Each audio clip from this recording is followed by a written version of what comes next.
No, never give up, never surrender.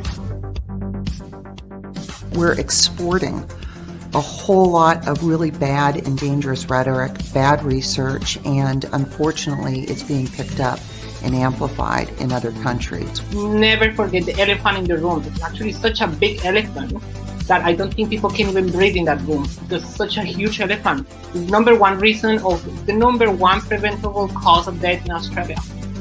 So when you are taking a precautionary approach, when you're like, no, we just don't know enough, I just tell them, shut up, because that just I don't know is killing people right now. We're worried that, in fact, a lot of members of the public still think that using an e-cigarette is as harmful as smoking a cigarette. I mean, I have said that it would be tragic if smokers didn't quit and carried on smoking because they haven't tried an e-cigarette, because they're worried about the safety of an e-cigarette. It's not about really quitting smoking. Their ideological viewpoint against vaping is so strong and so weird.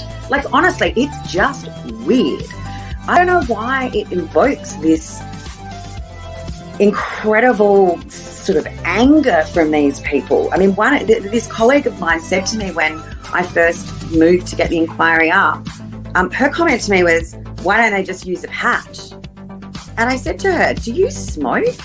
And she's like, no. I said, have you ever smoked? And she said, no. And I said, well, shut up then. You don't know how hard it is to smoke. Engorged, penis.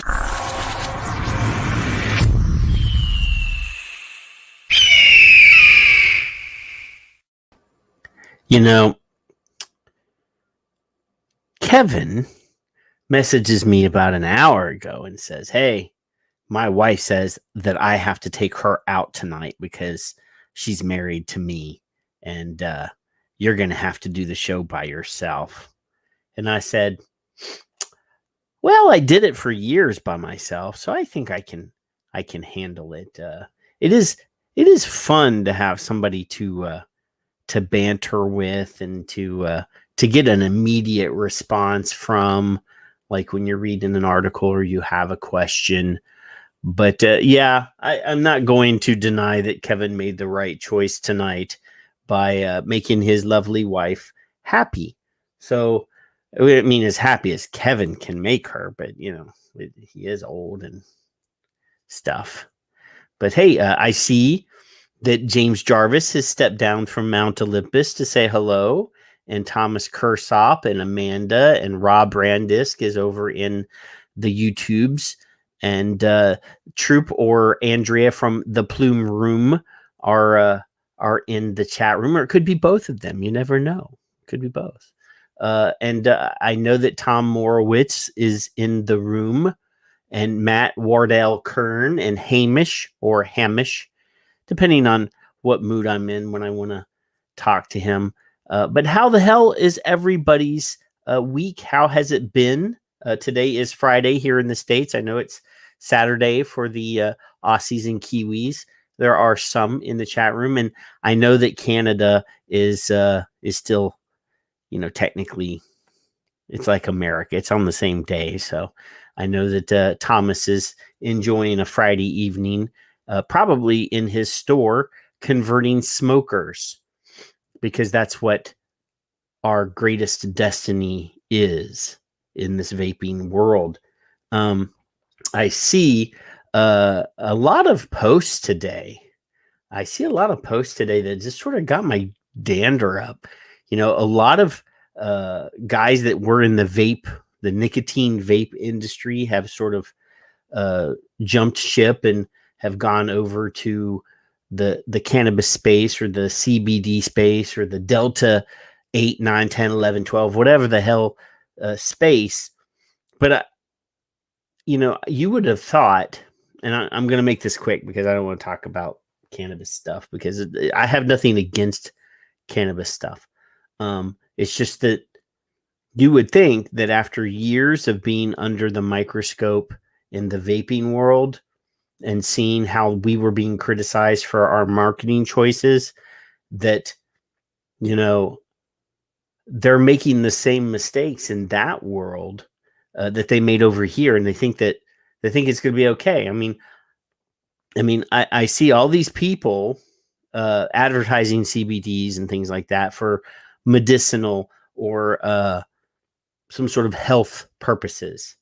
And then they turn around and post something on Facebook that says, this shit will knock your socks off and you will be so fucked up. So it kind of drives me crazy because, I mean, that is silly to me. Their whole, one bit of marketing that they release says, it's going to make your headaches better. It's going to relieve your stress better. It's going to do all this and that. And then they turn around in the next meme or the next, because I mean, I consider most of the advertisements that these guys do are sort of unprofessional memes anyway, but our shit will fuck you up. It drives me crazy. It literally drives me crazy. So yeah, that is that. I mean, I understand that people might enjoy getting fucked up, but it's bad marketing. It's going to get on because you damn well know if you're releasing a product, it may not be regulated today. It may not be regulated the day after tomorrow, but FDA is going to regulate that shit eventually. So you would think you would have learned from your mistakes in this world before you skip town and literally left smokers behind to go produce another product in a different industry because you think that you're going to get away with not following any sort of respectable rules. But, it is what it is. I see that Gay Vapors has entered the chat room. I don't know if that's a real thing. I mean, I know that there are gay vapors. We've talked about them on this show, specifically in regards to the We Vape, We Vote sort of bandwagon, and how I feel that it's sort of a joke when most of the stuff that we promote, not we, but that sort of gets promoted in this industry, you have to vote for the Republicans because they're the only ones that are going to save us, when most of the people that are, gay or of non-white persuasion will not vote for Donald Trump, will not vote for Ted Cruz, will not vote for these people because, I mean, James, I know that, you know that, but for years, the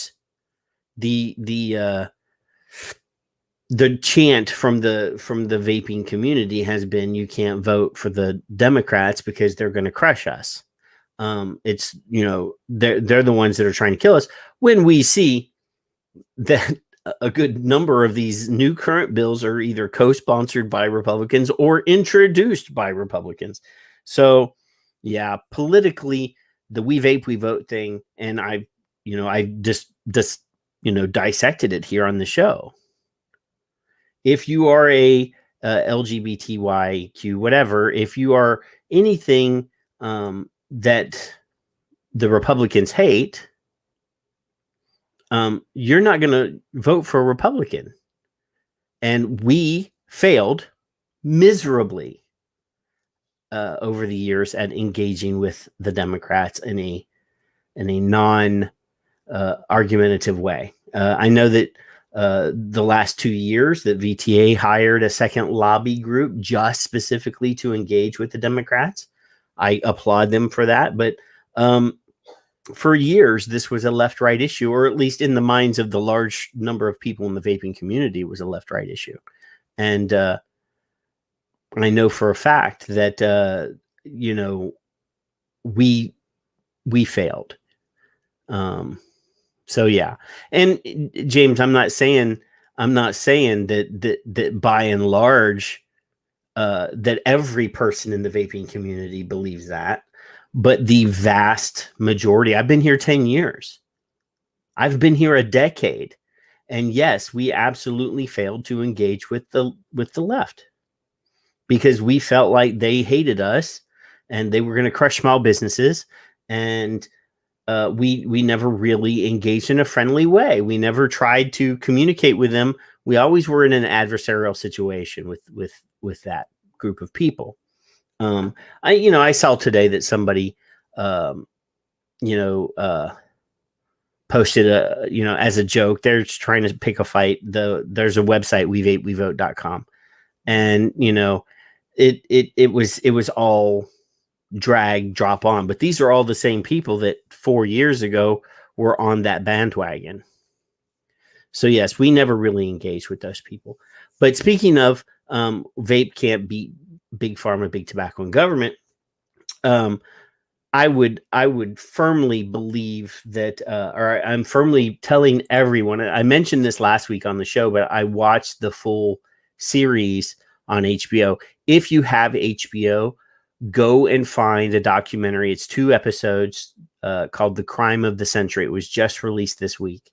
It is all about the opiate epidemic, how the FDA worked hand in hand with the pharmaceutical companies to get FDA approval for OxyContin, and literally the pharmaceutical company that produced Purdue wrote the FDA approval document and just had the FDA secretary sign it. It goes through step by step, and they have all of this, evidence. They have everything on this documentary. It's not like, you watch some documentaries and you think, oh, well, the person that made this film definitely had some sort of criteria, or definitely is being one-sided. That they had all of the insiders, like the top guy at Purdue that was the person in charge of sales for the entire country was on there, basically saying, yes, this is true. We did this. And their regional sales reps, they had FDA people on there admitting to collusion and corruption. And, after watching this, I tweeted, how can we allow the FDA to regulate anything with all this evidence of corruption and bribes, and just how can we allow them to regulate anything? What's the point of regulation if the people that are being regulated are the ones that are actually writing the policies? So yeah, definitely. It is not about vaping at all, but you can definitely see the corruption and the rot on the inside of the FDA by watching this documentary. And these are the same people that are in charge of all of our food. They're in charge of all of our drugs. This is just ridiculous how awful this is.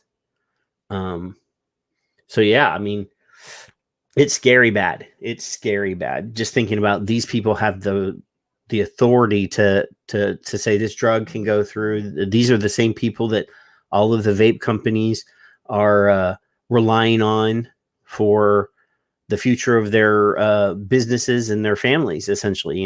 If your business goes under, yeah. Rob, I think we've addressed this before. Big tobacco has nothing to do with FDA at all. The only fees that FDA gets they actually do get fees. They get user fees from the sale of cigarettes. But that is all trackable. They don't have to pay, the pharmaceutical companies have to do research and stuff, but the entire FDA tobacco wing is just funded by big tobacco user fees. And since they're not applying for new products, very, very rarely, the number of new products introduced into the market in the last 20 years, I see people say this all the time, but big tobacco is corrupt on a state level for sure. They have a lot of power because the states are relying on big tobacco funds from the master settlement agreement and things like that. But FDA, yeah, there's little to no ways for them to be corrupt because they're not applying for new shit. Their stuff is on the market, will be on the market until Well, until the menthol ban comes through, then they have to. But I mean, literally, the states have agreed not to ban the sale of cigarettes. That's the master settlement agreement. That is not an FDA thing. So FDA could literally say, hey, you know what? We are withdrawing all marketing orders for all cigarettes because they are not a signatory to the master settlement agreement. They literally could do that. And the states could say, hey, you know, Big Tobacco, I know we agreed not to ban you, but FDA is the one that's doing it. We have no authority. So yeah, there is no FDA approved cigarettes. What they do have is a document that is essentially called the marketing orders. Marketing orders. You have marketing orders to sell your product, but they legally have the authority to withdraw marketing orders at any time. So yeah, in this particular instance, I don't think that FDA or that the Big Tobacco has any undue authority or corruption opportunities with FDA because they're very rarely bringing out new products. So there's not really any reason for them to bribe FDA. But Big Tobacco or Big Pharma. Yeah, Big Pharma has tons of opportunities. There's new drugs and new things being approved all the time. But yeah, I'm not defending Big Tobacco in any way, shape, or form. It's just that, the most expense to get anything through any approval process, whether that's the PMTA or whether that's some sort of drug thing, it's all the science that you have to pay for to complete your application. There's no application fee for a tobacco product other than what you've paid to do all of your research. Now, if, for example, FDA says, and this was something that Trump did bring up at one point, was tobacco user fees. And if FDA were to one day say, hey, you know what, you guys are going to have to pay tobacco user fees to sell your e-liquid, that could be really bad because those fees are not cheap. You can do a search FDA tobacco user fees, and I'm sure there's a chart somewhere that says what's going on with that. But yeah, as far as menthol goes, I did see a story this week. It's a op-ed, and we had Chris Big Knowledge Garland here on the show a while back talking about how a menthol ban would be, in my opinion, it's a targeted racist move. Now, the Biden camp would say, we're trying to protect those communities, but this is a product that is sold to, 85% of black smokers smoke menthol. So, I found this op-ed interesting. So I'm gonna share screen it and read it to y'all real quick, since we got a little bit of time, since Kevin's not here. So this is from the journal Courier Journal. Racism hiding in the menthol. Editor. This is from the editor. The Washington Post cited anonymous sources reports that the Biden administration is poised to propose a ban on menthol cigarettes. The reason? Well, according to the National Survey on Drug Use and Health, 85% of black smokers choose the flavored cigarettes over plain tobacco versus 29% of white smokers. In the fantasy world that Joe Biden and the anti-tobacco crusaders and fake civil rights advocates who have his ear live in, a menthol cigarette ban will protect the black community from the effects of aggressive marketing by the tobacco industry, whether that community really wants to be protected or not. In the real world that Biden and company are saying that black Americans are too stupid to make the right choices on their own, and that government must therefore make those choices for them. This is not just a black issue, because obviously we've been saying that the government wants to be your mommy for a long time, and have instituted all of these rules due to the fact that they have an agenda. They want to have all the authority and power in your life. There's a word for that kind of attitude toward people based on skin color. The word is racism. Not that Biden's racism has ever been a secret. In 1986, he led an aggressive fight to punish black cocaine users who, on average, preferred cocaine in rock or crack form more harshly than white cocaine users who, on average, preferred their coke in powder form. And this is part of that big crime bill that everybody talks about. This is the same time he was talking about super predators and things like that in the black community. It was a big buzzword, and then a few years later, scientists came out and said, you were making shit up and talking out of your ass. None of your facts are actual credible. So he had to later apologize, but he apologized 16 years later, saying he'd made a profound mistake. But the fact of the matter is that crime bill punished people who punished users of rock cocaine, who, by and large were from the black community because it was cheaper, by stiffer criminal penalties than people who used powder cocaine.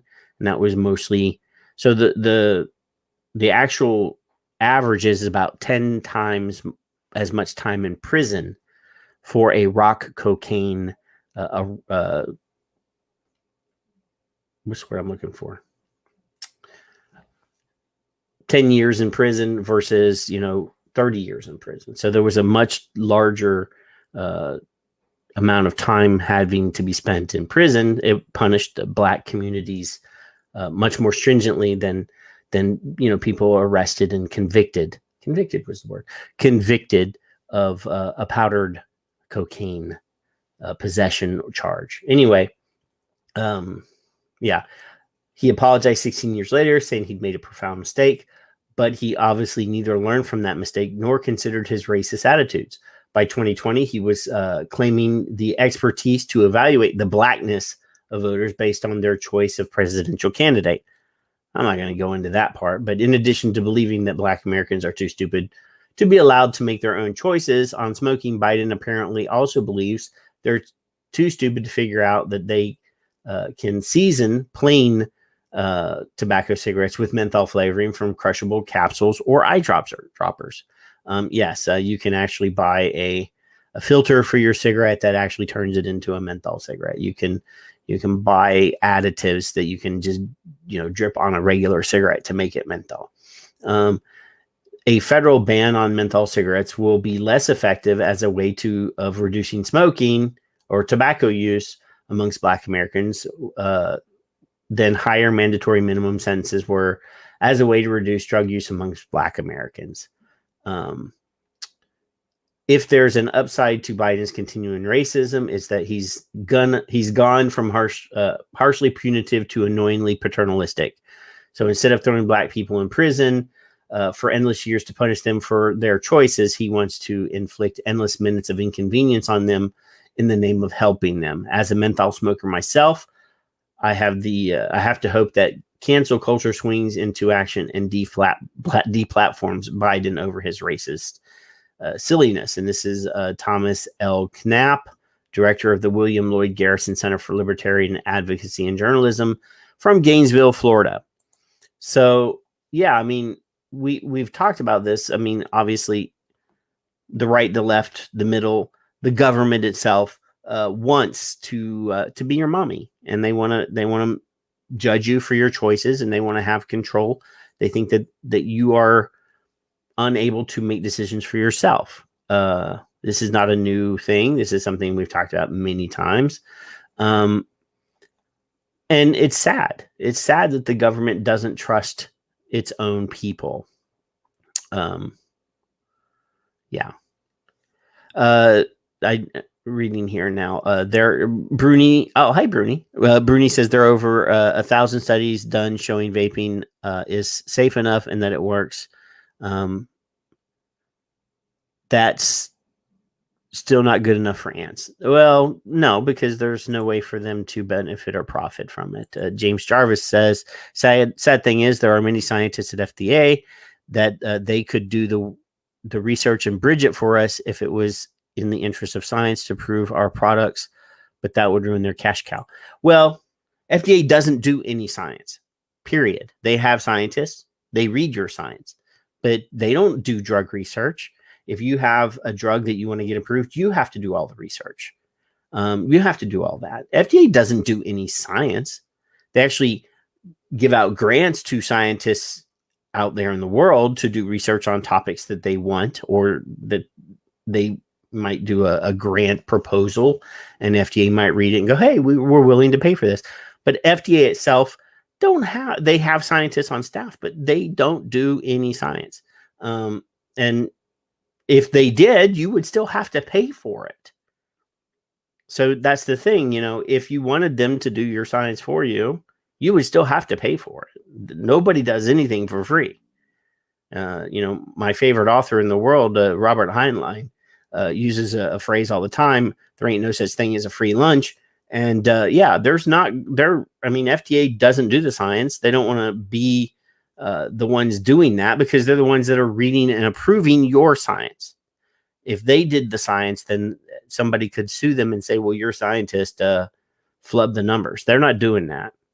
The government wants to cover their ass. I mean, you can sue the government if they fuck up. So unless like the, and I'm not going to get into the vaccine thing, because I have the vaccine. I've had both shots. Perfectly awesome. No problems. I haven't gotten sick.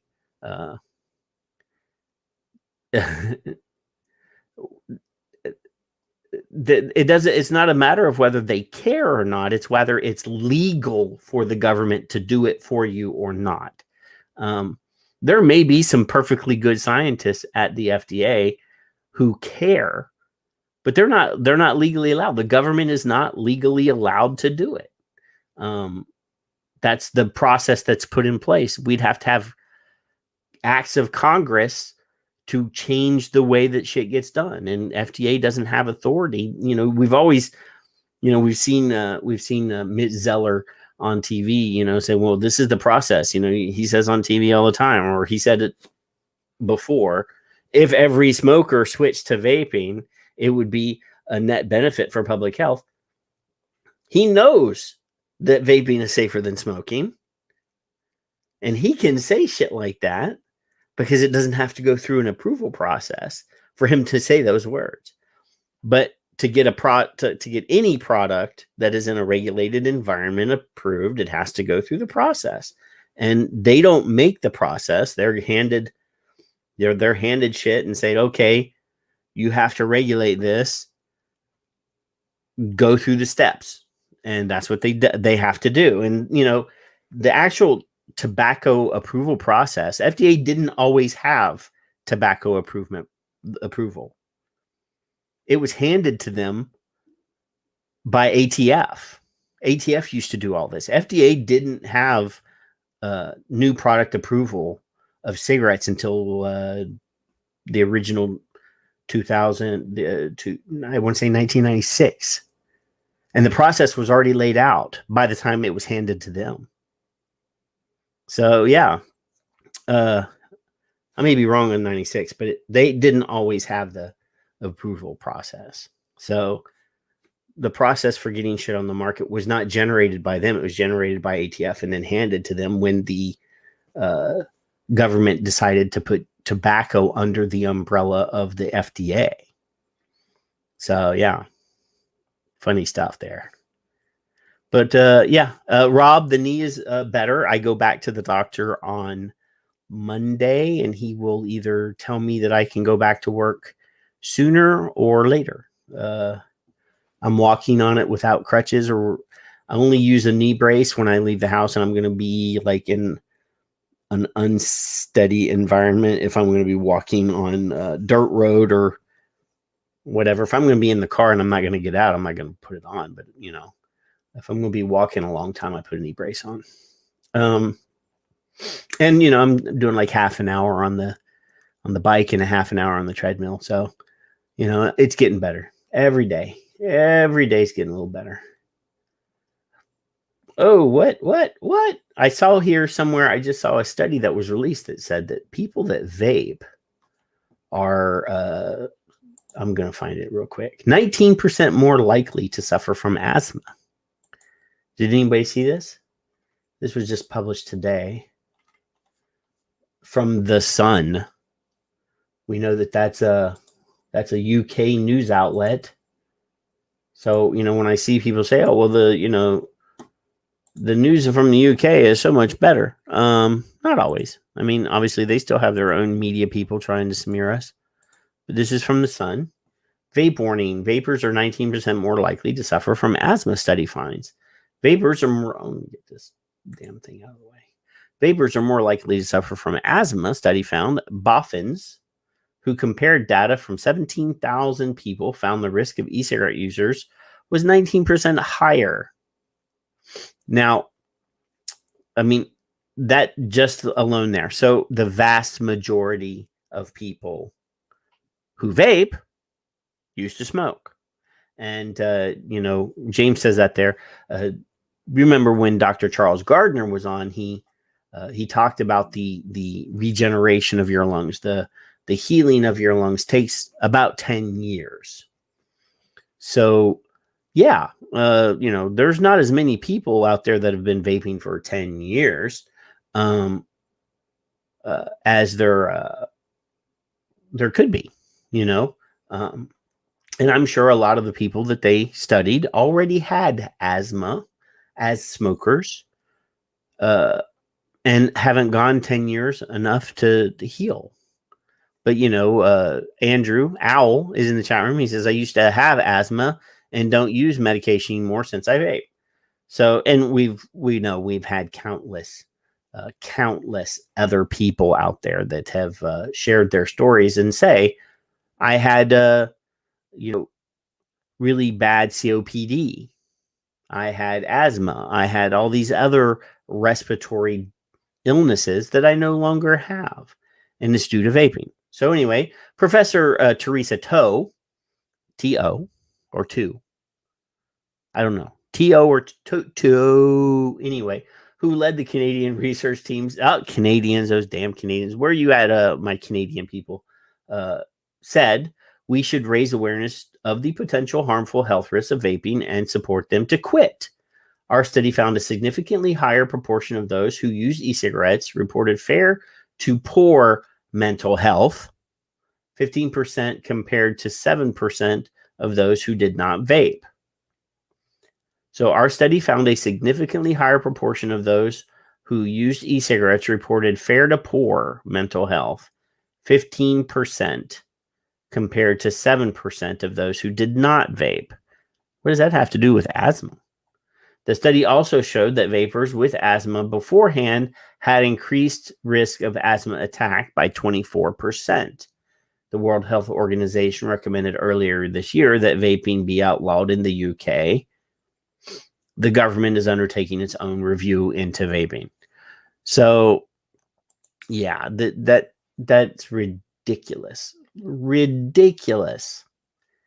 So I'm not going to deny that people that smoke, people that vape, people that choose other risky behaviors might be more prone to mental health problems. I don't deny that at all. We ourselves know quite a few people that are vaping, that are in recovery, that have emotional problems, like James Jarvis. He cries at the drop of a hat. Other people, people that have OCD, people that have ADHD, all sorts of things. They have emotional issues. I'm not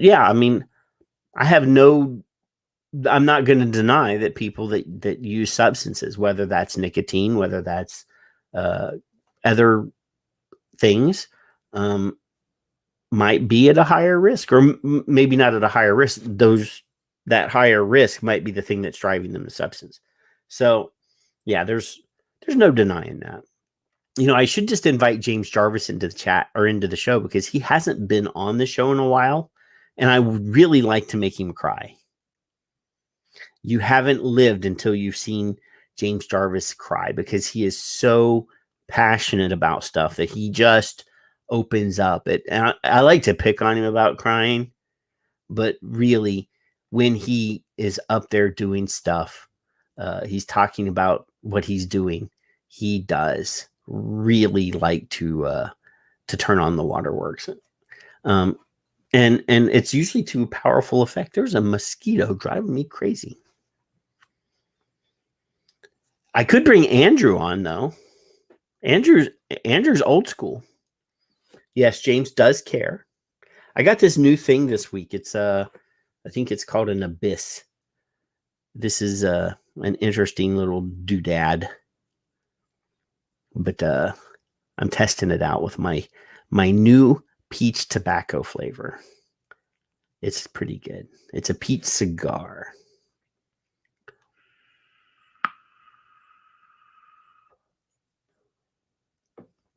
And it's yummy. I'm so sad. You know, I'm not gonna lie. If 8816 hadn't happened and I could introduce new product to the market without having to go through the PMTA first, because you could legally introduce a new product to market, but you have to go through the process that everybody's doing now for things that are on the market before you could bring it out to the market. So you'd have to go through all of this stuff, research, spend all this money on your product, and wait for FDA to give you those marketing orders. Then you could bring it to market.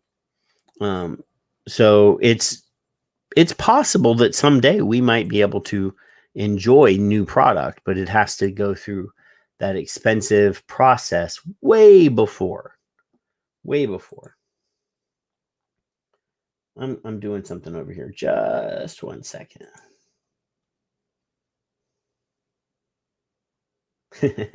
I sent a message earlier to Mike Peterson telling him or asking him if he was working tonight, because he does work from home on his computer.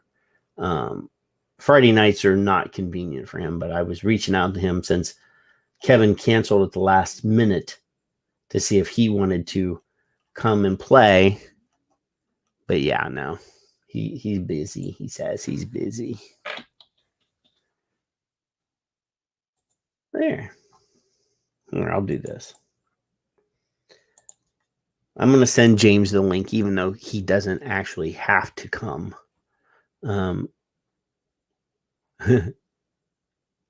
Well, I mean, you know, for those of you, I think we've talked about this before, but Owl, Andrew K in the chat room, is the inventor of these little rubber things, vape bands. And here's one that he made for the organization that I used to be in called the Vaping Militia. I still have a couple of these. And this one is from the House of Hybrids. It says authentic.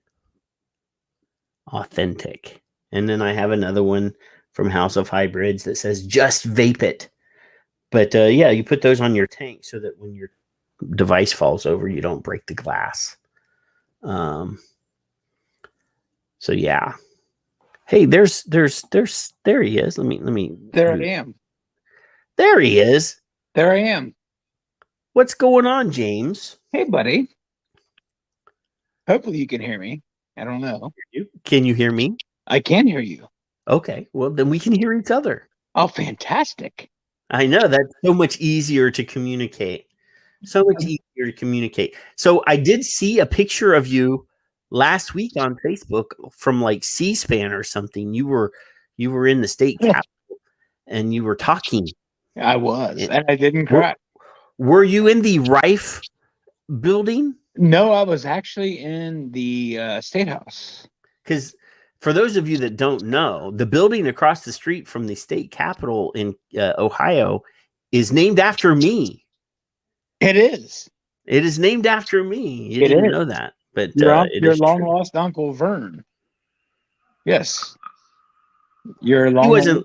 He wasn't lost. He just disavowed my side of the family because we're a bunch of drunken hillbillies from West Virginia. So here in Columbus, the House of Representatives for the state of Ohio their offices are all in the Rife Tower. floors 10 through 14. They have 14-foot buildings in Ohio, There's actually or 14-story buildings. I think it is actually 20 stories there. Oh, I know. that's a skyscraper. Dream big, right? So they're on those floors, and then across the street is the actual state house, and that's where all the Ohio Senate offices are over there. So all of the House and the Senate committee meetings are over in the state house. So they have to go underneath, cross High Street, and then back up to do other meetings, but or at least their testimonies and stuff. But yeah. See, I went to the state capitol here in Austin several times, but the first time I went, you enter into the state capitol, which is the the rotunda, and it's got it's like the Washington D.C. look and everything, and then you go down an elevator. So you're on the first floor. You enter on the first floor. You go down an elevator, and it opens up, and then there's this huge concourse underground that connects the entire complex of buildings. So you can enter that building and exit from like 15 different buildings all around there. So you never know where you are because you're underground. Right. And there is a big skylight. So apparently they've made this big tunnel under the ground, this chamber, and they put skylights in that literally anybody could just be walking through the garden and fall through the glass. And, I always think of those action movies where the people are running and they fall through the skylight and then land, but yeah, it's really cool there. But what the hell is going on in Ohio, man? We're in the midst of our budget session. So Ohio has a biennial budget, and normally, during that they come in and present their 2-year plan, how they're going to get the government to flatten out their expenses and all that fun stuff. Well, normally that's how the government has came after us in Ohio, is through the budget.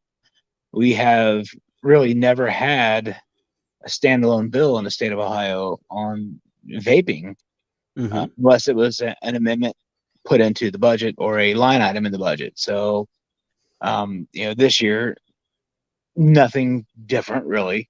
The governor, who has been under a lot of scrutiny this past year with everything else going on, decided he wanted to give authority to the health department to license the vape industry. And then on top of that, he wanted to give them the ability to ban indoor vaping in businesses. So, we went to work immediately. The retail merchants, which would be like the tobacco shops, gas stations, carryouts, and all that, was immediately opposed to the licensure because it would have had them buy a second license on top of their tobacco license. The main problem with that from our standpoint was they wanted a $500 license to sell vape, and the tobacco license is only $125. So they were immediately opposed to that, which we appreciated their opposition. We were not opposed to a licensure, but the fact that it was, basically 4 times more than the tobacco license, we had a problem with. So we actually met with health department, talked to them about it, told them our concerns, and I can honestly say that they understood our opposition. But again, they had to hold steady to what they were told, but they understood our complaint, I guess you would say. So when I went through the House, we met with several House members and basically told them our side of the whole thing. And when it left the House and went to the Senate, they had taken out the licensure fee altogether, and it also gave the Ohio Department of Health some discretion on who got licenses, who would lose their license in certain situations. It was just written really, really poorly overall. So the House took it out, thankfully. But they did leave in the provision for the indoor vaping ban, which we thought they were going to take it all out. So we have started meeting with the Ohio Senate, and we introduced an amendment and had, I believe, 6 members of the subcommittee on finance, which would have been the health committee. They had the health committee acting as a subcommittee for the finance committee this time.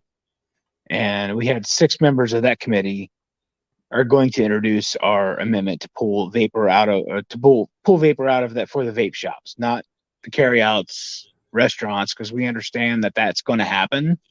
Ohio already has a indoor smoking ban, which we kind of agree with at this point in time. It's been a few years. We understand. Now, go ahead.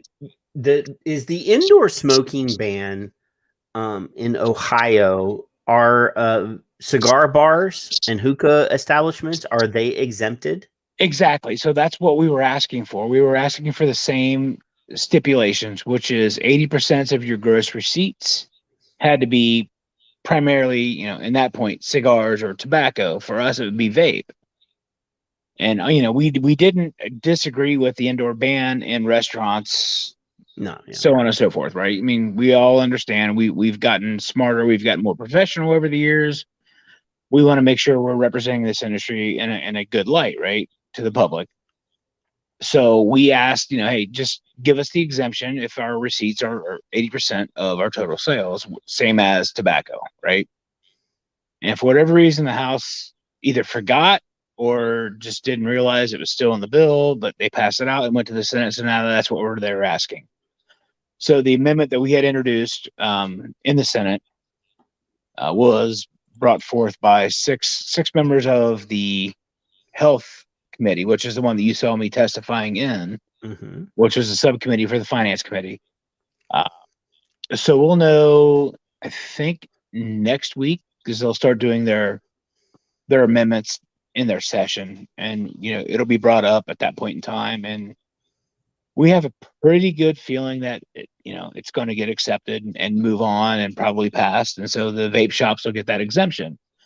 The reason that we told them that we needed it was a couple things. One, this is an environment where people come in and feel free to vape, right, and not interrupt anybody that's not already vaping. So that was one.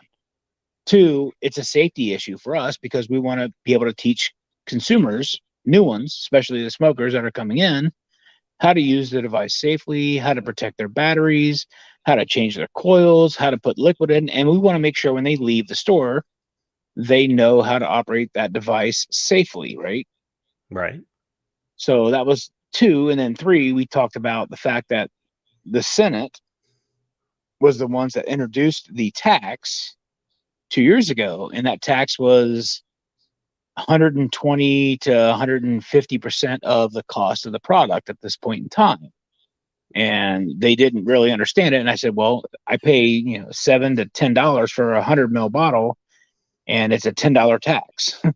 So if a customer is buying a 100 ml for $30, if they leave, they're either A, going to take it home and try it, not like it, and not come back to our store or somebody else's store, or B, they're going to come home, try it, not like it, throw it in the trash, and going to go back to smoking cigarettes, which we're trying to get people off of.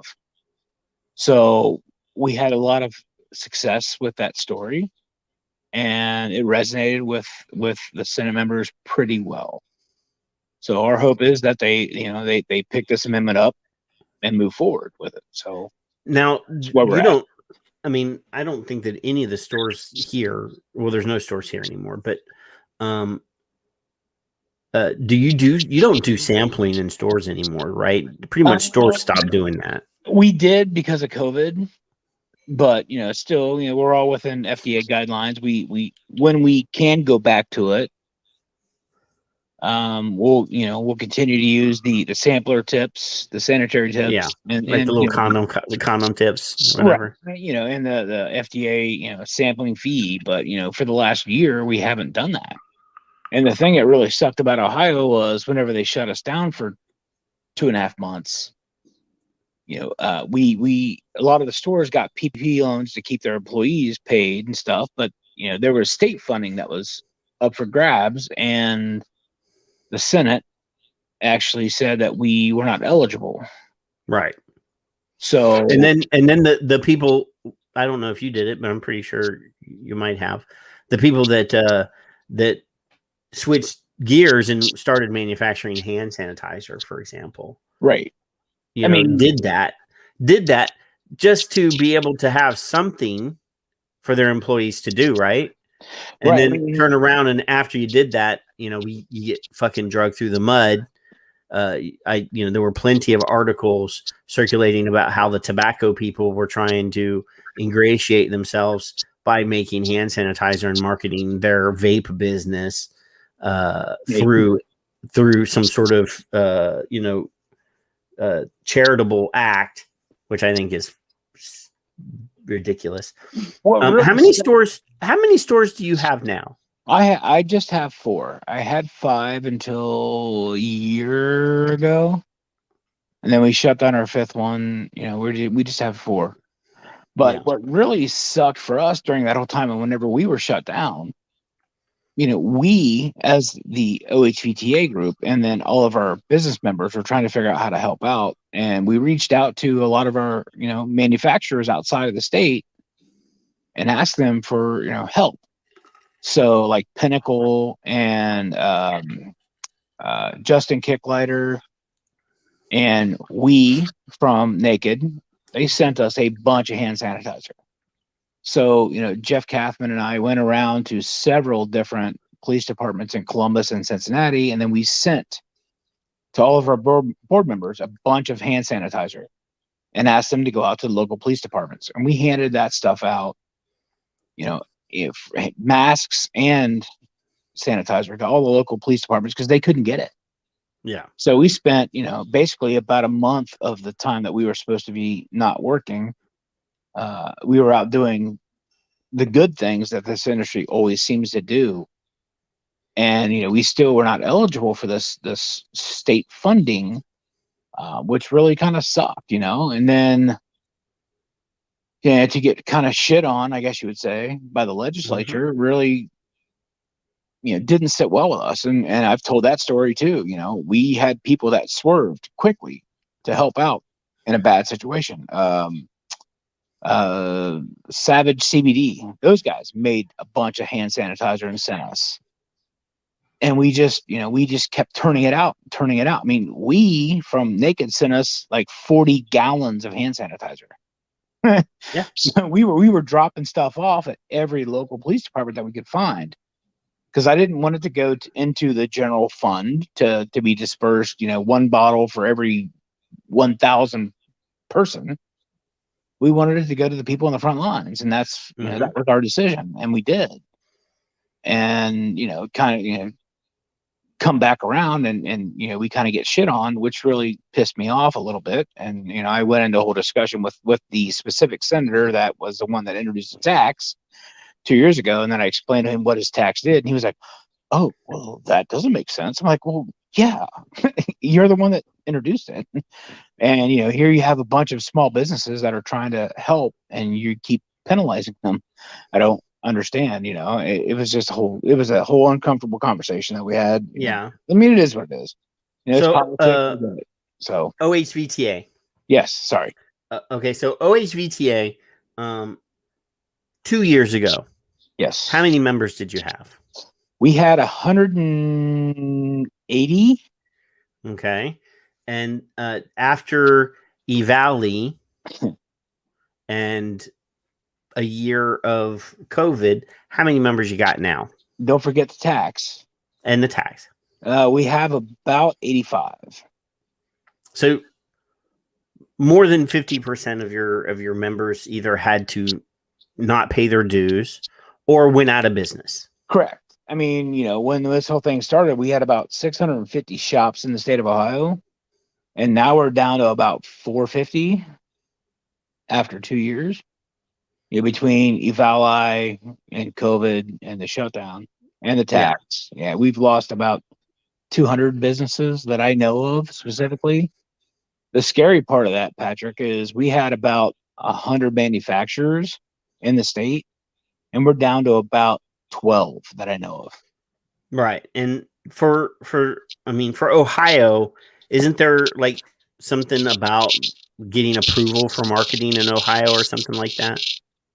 I don't know, you kind of cut out on me there, but the way the Ohio tax works is No. I know that you manufacture for Ohio. you sound like R2D2 on my end. Sorry. So the way the Ohio tax works is, I think, is what you're asking. Ohio taxes the nicotine on the way it comes into the state. So if you're buying a 100 ml bottle from, let's just say, Vaporgate or whomever, if you're buying it into the state as a retailer, it's $10 tax on that bottle. If I make the bottle in Ohio and use my nicotine that I buy on the bulk side, that $10 really doesn't matter because I pay on the bulk nicotine. So there's literally pennies if I make it, but $10 outside of the state. So that's why you manufacture for so many people. Yeah, so we're doing Taylor Vapors, which is Michael Taylor. We're doing Vapetasia now. We're doing some of Kyle Adolph's stuff, Just Fruits and Sweets, him and Corey Vigil. Nick Orlando, VOM, we're doing his stuff. We just picked up Crumbs from Shane Simpson out in Cali. So we're trying to help, the stores here in Ohio keep prices down for the consumers, trying to avoid that huge upmark. So, I mean, we're doing what we can, but, at the end of the day, we're trying to make sure people continue to vape instead of smoke, because apparently the tax wasn't really thought too well through, even though we talked to them about it. But I mean, it is what it is. That's what they did. We literally, here's a crazy story. So we're literally sitting at dinner after meetings the last day, the last hour of session. We walked across the street because we felt that we had everything handled, ordered lunch, and our lobbyist got a call and said, hey, things changed and we're going to put a tax on you guys. So we literally had 5 minutes to get back across the street, get into an office, and it was a done deal. I mean, we were screwed. Yeah. That's how it happens. I mean, it is what it is. They didn't realize what they were doing, and I think they know that. They looked up and saw that the vapor guys had left to go eat. Basically, and then said, "Oh, let's slide in this I mean, I'm not joking. This is how capital politics works in the state and the local level. They wait for there to be no opposition to sneak shit through. That's why they do late night sessions in California and super secret sessions in other places. The emergency session after everybody's left for the day. What sucked about this, Patrick, was this was literally at 4:30 in the afternoon on a Friday, and Altria came back. And that's exactly who it was. Yeah. Went to one politician and said, hey, let's do this. And that's how it happened. And we literally had less than 5 minutes to get back to the State House and talk to somebody, but the decision was made. I mean, we couldn't do anything. We just had to deal with it. So we started meeting with the tax department. At that point, we figured best offense is defense. Let's go to the tax department, talk to them, tell them how it would best benefit the state, which would have the least effect on vapors. And they didn't even listen to us. What they did was what would have been the worst turning out to be the best if the product's made in Ohio. And that wasn't the way it was intended. I mean, that was not the way it was intended. And again, they knew better than we did, and they wouldn't listen to us. So, and then here's the funniest thing. So we're sitting in the office after everything had passed and everything went through. We had a meeting. We're sitting up on the 12th floor of this building talking about, how they're going to implement this tax.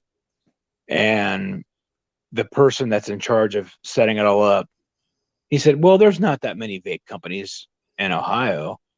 It can't be worse than the tobacco distributors. There's only like 13. I'm like, you realize there's about 70,000 liquid manufacturers in the U.S. and all of them send product to Ohio.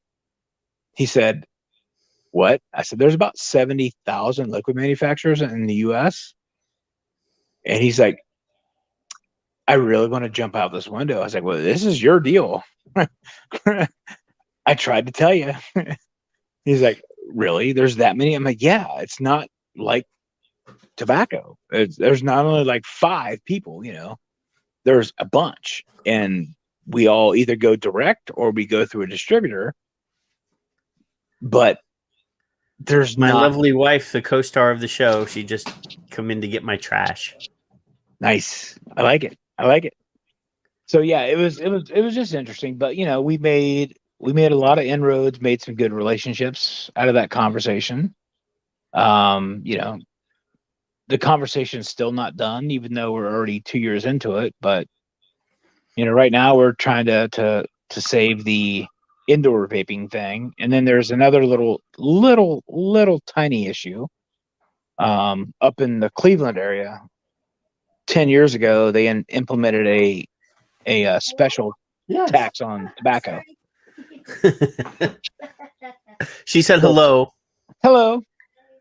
¿Cómo está? ¿Cómo está usted? So 10 years ago in Ohio, they implemented a special tax in Cuyahoga County, which is up in Cleveland, on top of the state tax, which had to be approved by the state legislature. Well, it all benefited the arts and entertainment sector, right? Mm-hmm. So this year, the arts and entertainment group decided they wanted to go back to the legislature now that there's a state tax on tobacco. They wanted to go back to the county and include vapor. So they introduced an amendment, or they're wanting to introduce an amendment. Sorry, they haven't introduced it yet, to include vapor in the tobacco tax, which would put another tax on vapor on top of the state wholesale nicotine tax. He's reading from a teleprompter. He can't look at that. Me? Andrew says you need to look at the camera. Sorry, I'm watching NASCAR too. So the state, in order to have this whole tax thing brought up, it has to go through the state legislature to get approval to go back to the county to be put on the ballot for November. And if they do this, they also want to include every county in Ohio to go back to the legislature and add a special tax for tobacco and include vapor. So, it's a big deal because it could add, 5% on top of the wholesale already that's there. It could add a 5% retail tax on top of all that. And all that money goes to benefit the arts, which makes no sense to us because we have nothing to do with the arts. But that's the way the bill was written in Cuyahoga. So we've talked to a lot of legislators, and there's not a big want to do that, but it's pretty dangerous that that somebody of power in the legislature is considering introducing that amendment. What that could mean is 14 to 20 different tax schemes. Every island in the sea. Basically, yeah, it could be 15 to 20 different tax schemes in Ohio. So if I have a tax scheme in Franklin County, it would be different than the one in Madison County, the one different than, every other county. I could have 4 different tax schemes for my 4 stores, which would be a literally effing nightmare, right? So yeah, that's one of the reasons why the PACT Act is so complicated and it's so hard, is because every city or state or county or township could institute a tobacco tax, and somebody has to be ramrodding that whole thing and making sure that everything's getting collected properly and all the proper licenses and fees and everything is paid. Yep. It sort of surprised me because, I said earlier that I got this yesterday. This is a new device. Yes. And it came in the mail, and I paid, I think, $5 extra to get the, for shipping, for signature on delivery. It was free shipping but then I had to pay the extra for the signature on delivery. Right. And it worked perfectly fine. I was here because I'm not working. I was here, and normally they don't come and knock on the door. Like if there's something from overseas that has to be signed for, or whatever, later in the day, I'll go walk out to the mailbox and there'll be a little card in there saying, come to the post office and sign for this package. But the guy knocked on the door. He had 3 packages for me and I had to sign for this one. And I was like, wow, he actually came to the door and didn't just leave a card. But there was Amazon packages that had to be delivered. So he might have been coming for the Amazon package and just so happened to have the other package that needed to be signed for. Jeff Bezos to the rescue. Woo! Yeah, woo! But yeah, I mean, the PACT Act, a lot of people are, sort of think, I see, a lot of companies are still shipping and not saying anything about the PACT Act. And, Nick said, because Nick came on the show last week for a few minutes. Right. I love Nick, by the way. Well, I see you're always like sleeping at his house and stuff. So, and you're rooting for a Florida team when you have a perfectly good Ohio football team. There are no good teams in Ohio professionally. Sorry. What about the Cleveland Cavaliers? Aren't they supposed to be really good? Who? I'm sorry. Don't get me started on sports. But anyway, the Browns. Who? The Dog Pound. Who? Isn't that what they call their fans? The Dog Pound. Yeah, I think. I don't know. I'm not a Browns fan. I was when I was like 12. I could have thought that you would have been a Steelers fan, which would have lost every bit of respect. You know what? Me. You just lost respect for me on that one. That's no good. Because I hate the Steelers. I lived in Pennsylvania and was a Saints fan.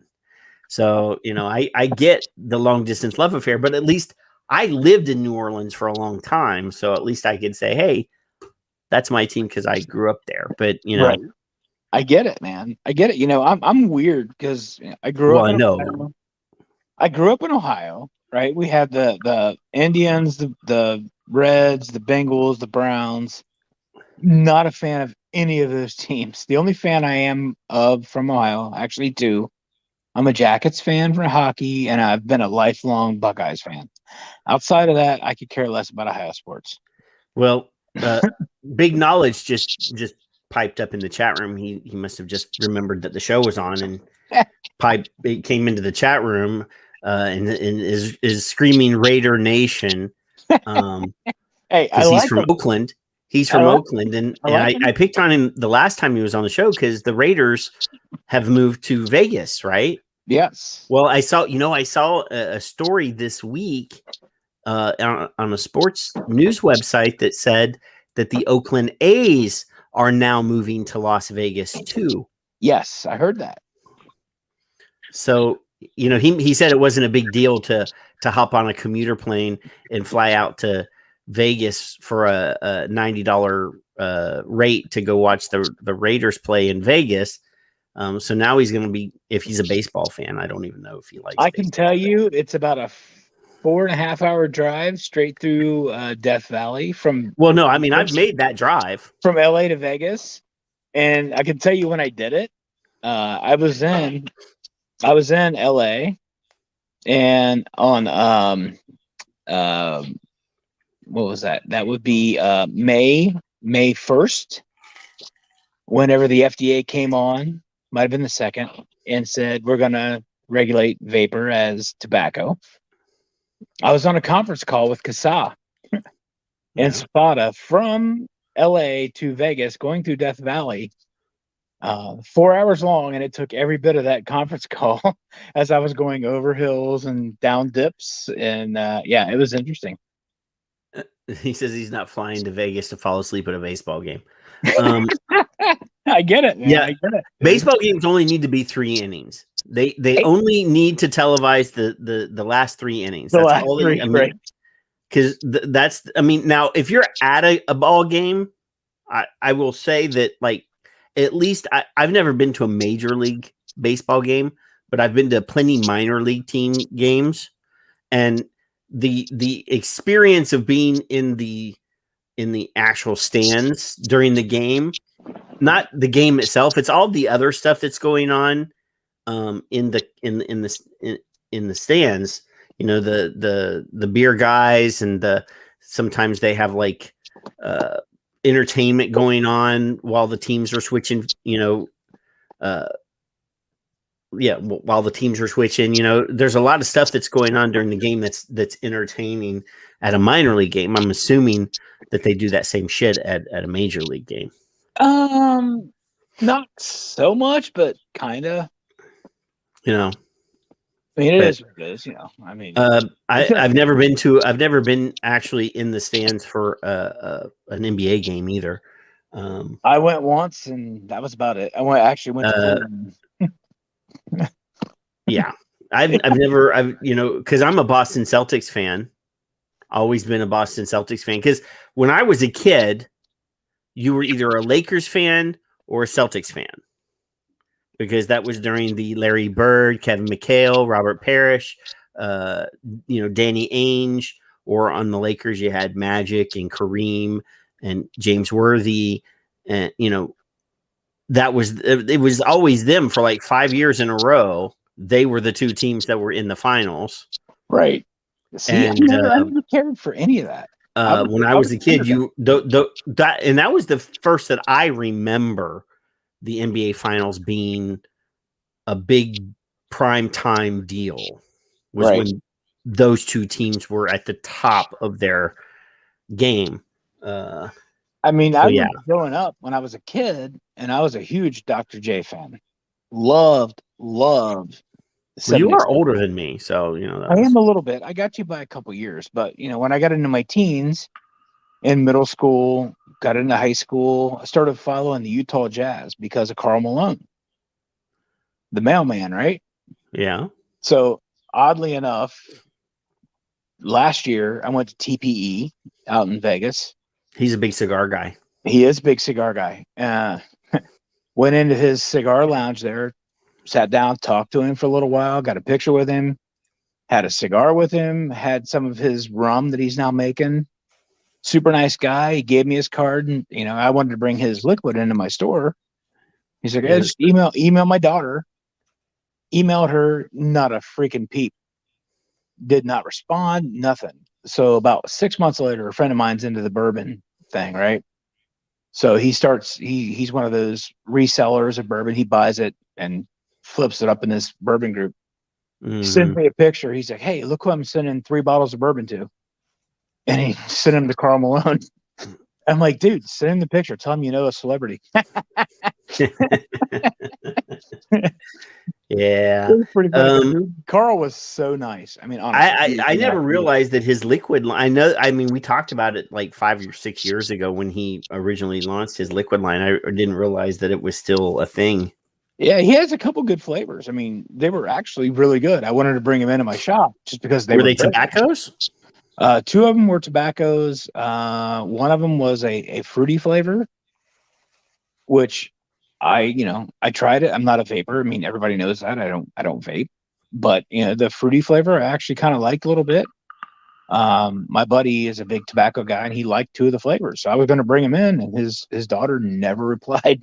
You got ghosted by Karl Malone's daughter, man. I did, dude, but I got a picture with Karl, which was great, and I got 2 cigars from him, which was kind of cool. Yeah. Back in the day when I worked in the cigar world, I never met him, but I knew that he was always in Cigar Aficionado magazine, and he has a semi truck. He likes to drive a big semi truck. Yep. And they did a big spread on him. I would just remember that for some reason. Yeah, it was funny because when I was talking to him, I was like, I was probably the only kid in high school that had a pair of your LA Gears, because he had, everybody had Jordans, right? LA Gear. I had a pair of LA Gear Karl Malone's. He's like, you were the one that bought those? I'm like, yeah, that was me. That was you. That's the guy. But hey, I wanted to promote. I wanted to know. I got everybody. Well, no, because I led you there, but everybody knows that I'm a huge fan of Vita News. Yes, like they're doing big stories all over the world. You know, we sort of got America covered, and obviously we do a lot with Australia and New Zealand because we have lots of friends that live in Australia and New Zealand. And we've had scientists from all over the globe on this show. But this week they rebranded. Me now. Yeah, well, how the mighty have fallen. yeah. But before I forget to mention this, Alex Norcia from Filter, who used to be Vice News, is now with Filter, will be appearing in the next few weeks. He's just looking. He had to get permission. He said already, I'm more than happy to come, but let me check with my editor, because everybody knows. I think it's out in the world now. After we had Senator Holly Hughes on, we're so famous now that we got mentioned in the Australia Financial Times magazine because of our interview with Holly. And I think the reason she didn't come back for the second interview was because they probably said, hey, don't go on that show because they got you to say things that you're not supposed to say. So, yeah. Did you know that we had Senator Holly Hughes from Australia on the show? Yes, James? I was actually tuned in tonight. And did you know that her appearance on the show got us a lot of news coverage in Australia? They quoted our show repeatedly in a news piece. They were trying to tear her down. I mean, for fighting for her right to vape, as well as other vapors in Australia's right to vape. So I'm afraid that we may not get that second appearance that she promised, based on the fact that her party members probably said, "Hey, don't go on that show again." But anyway, Vita News has rebranded to Vita Voices. This week it was rebranded to Vita Voices, and I'm going to share this. I mean, I can share this share screen thing. I'm going to hit this button there. I'm going to click on that thing and go boom. So this is their YouTube page, and obviously the logo is slightly different now. It says Vita Voices, and look at this, 420 subscribers.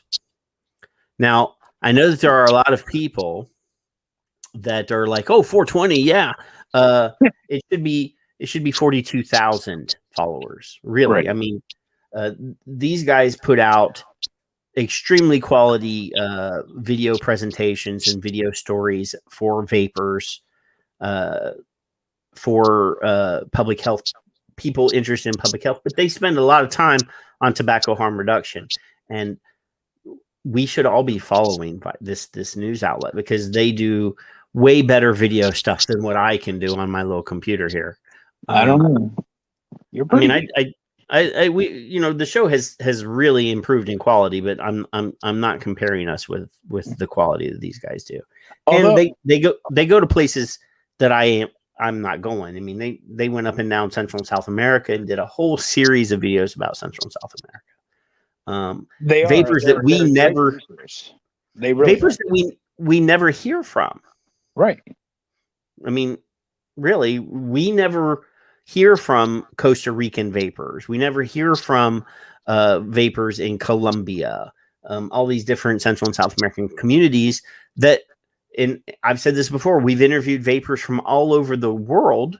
We've India, Australia, we've had Australian guys on here, Kiwis, all over the world. We had a Bard from Norway, and you listen to their stories, and damn it, they sound exactly like our stories. So imagine that. It's odd that their experiences are exactly like our experiences. So we're brothers in arms. They're fighting the same war that we're fighting, just on a different front. Yep. So they did upload this 12-minute and 35-second video this week, and with the help of Aaron Biebert. I'm not going to play it because it's 12 minutes long, but I really think that it's about the Canadian story about the kid that had the seizure, and they took him to the ER, and they turned him away. They essentially said, oh, well, he had that seizure because he was vaping. And then they sent him home, and then he died the next day from he had a stroke in his brain. So guys, go over to the YouTube channel and do the subscribe thing. Subscribe and hit the little bell button so you'll get an alert when they upload new content. And then share that stuff, because it's embarrassing. I mean, my little YouTube page doesn't have that many followers because it was added at the last minute, and I figured I might as well use it. But most of the people that watch the show watch it on Facebook, or they listen to the replay on audio. But give these guys a follow. Do it for me, please. I mean, people outside of our circle outside of our echo chamber, don't really get to hear it. So you get an organization like that.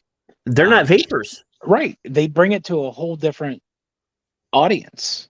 So we can actually talk outside of our echo chamber, right? I mean, that's what we always talk about. So please do and share it. It's not all vape. It's not all that, but it's a lot of everything. And the stuff that they do there is very fair and balanced. And they do put out a lot of good articles on what's going on based on the science that they have, right? Right. And Filter, Alex Norcia from Filter. I mean, he covers pretty much all the sins, like gambling, drug policy, vape policy, and I said gambling, drugs, that stuff, all that stuff. He's kind of like the sin guy. So he does amazing pieces about everything in his wheelhouse. It's the same stuff that he was doing when he was with Vice. But he's a great writer who puts out tons and tons and tons of content that is helpful to us. I mean, he's not a scientist. He's a journalist, but he sources all of his stuff. He, when I was in journalism school years and years and years ago, before I changed my degree and went into a completely different field, because, when you're in college, you sort of have to find what the hell you want to do when you grow up. And for years, I didn't really want to grow up, so I kept changing what I wanted to do. It's how I got 12 years of college. But I'm not exaggerating. My mom's like, I don't know anybody else that goes to school for 12 years that doesn't have a PhD. Right? You're Dr. Right. There's a master's degree in there, but Hey. But we always learned that you had to have, at least 2 sources. You had to fact check everything. You could write whatever you want. It's going to go to fact check. Then, if there's anything in there that's not backed up by fact, then they're going to hammer you. Now these guys can write whatever the hell they want. Nobody's fact checking shit. Yeah, right. Unless it's against what they're writing about, then right. I mean, everybody, and were always told to leave yourself out of the story. Now I read news stories and I see the word I. So, and I'm like, you're not supposed to put yourself in the story. You're outside of the story. You're supposed to, your first sentence of the story is actually supposed to establish who, what, when, where, and why, right? That's your lead. Right. Now there's no lead anymore. There's a whole paragraph of hyperbole in the front that, how outrageously angry the writer of the article is. And I'm like, you're not supposed to be in the story. Yeah. At all. Good luck with that. No, I might be old fashioned, but yeah. Anywho. It's great. So the world has changed so dramatically in such a short amount of time. It's really sad to me. Speaking of changes. Let's talk about changes. Changes. Absolutely. Let's give a little shout out to Dave Bowie, right? Florida smoke free, Tennessee smoke free, Montana, and Arizona kicked ass. You talk about changes, right? They've introduced and passed legislation, I believe, in all those states that preempts local municipalities from going after vape products. Right. We did talk to Nick. We did talk to Nick last week about preemption because a lot of people don't know how important that is. That's huge. Preemption is a big deal. Those of you that weren't, I have to change batteries while we're talking.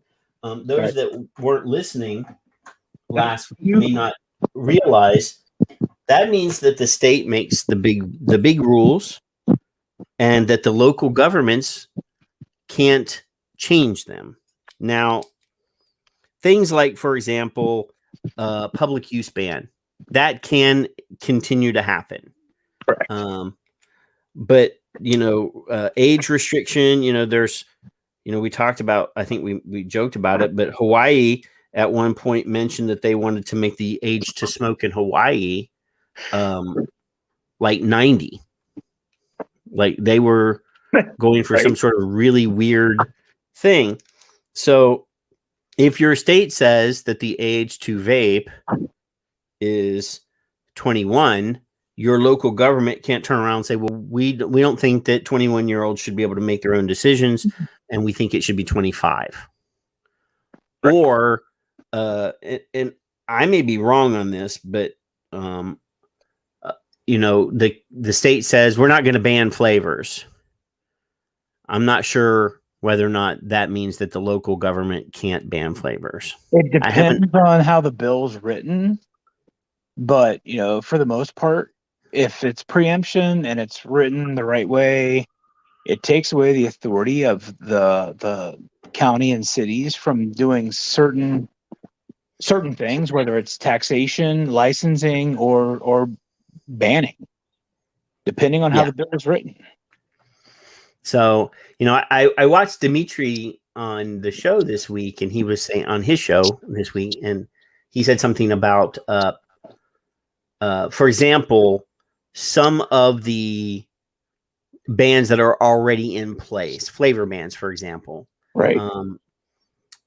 If your product goes through PMTA, which I still have no confidence in the world that a single open vapor product will ever be approved. You can drink on screen. You don't have to tilt the camera away from. Well, I did because but I don't believe that just because FDA gives you marketing orders that's going to give you a back from a ban, unless, like New York, for example, has in their flavor ban or had in in their flavor ban specifically says unless it's approved by FDA. Right. Exactly. There are a couple of the flavor bans that are written that way. Pretty sure New York's is that way. Absolutely, it is. Yeah. I think, but I don't believe the same way. Is Jarvis a drinking word? Could be. Yeah. Depends on what night of the week. No, I'm gonna call it, instead of calling him James from the rest of the show, I'm just gonna say, hey Jarvis, so that everybody has to drink. Well, that's normally how people talk to me anyway. So yeah, even legislators. I'm on the seesaw on that. I don't think now it might, if you have an FDA marketing order, it might give you the impetus to go to the state capitol and say, hey, could you reverse your flavor ban or amend the existing flavor ban? Because my shit, I had got approved by the FDA, or not approved. I got orders from the FDA that say that I can sell my stuff now. They've tested it. I have to catch myself from saying FDA approved because that's not the proper term. Accepted. You could, well, no, because accepted does not mean that it has gone through substantive review and your application has received marketing But orders. all the emails I get.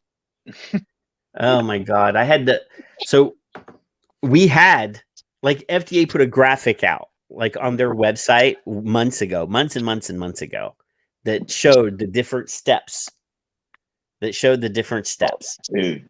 And I got into an argument on this show with Amanda Wheeler. And I was like, look, the graphic says there's a step. There's a step that says accepted. Then there's another one that says filed. And then it said, oh, I think he dropped his beer on his phone or something. But anyway, it says filed, and then it says substantive review. So there's a step between accepted and financial review, or substantive review. There is. And she argued with me on the show. I was like, you've got a letter that says your shit's been accepted, that your application has been accepted. That doesn't mean that it is immediately going into substantive review. Right. And she got like all fired, pissed off. Like Dimitri did a whole thing where he went through each step, like the day, or like a couple days before me. And I was like, the graphic that they have published on their website has a color barred code that says filed. Yep. And then you get the deficiency letter, and you got to go. Yeah. Well, I saw that a that. bunch of people are getting deficiency letters this week, is what I saw. Yeah, I mean that's going to happen for the next few months. But the good thing is we got a hold of one of the deficiency letters pretty quick. So, in Amanda's group, we have all kind of come together and figure out how to address those issues. And some of them were just as simple as how we normally put 3 milligram on a label, right? That's what we've always done. But on the paperwork that we all submitted under their guidance, it said 3%. So they want 0.3%. And then you go look at the PG-VG ratio that has to be on the bottle.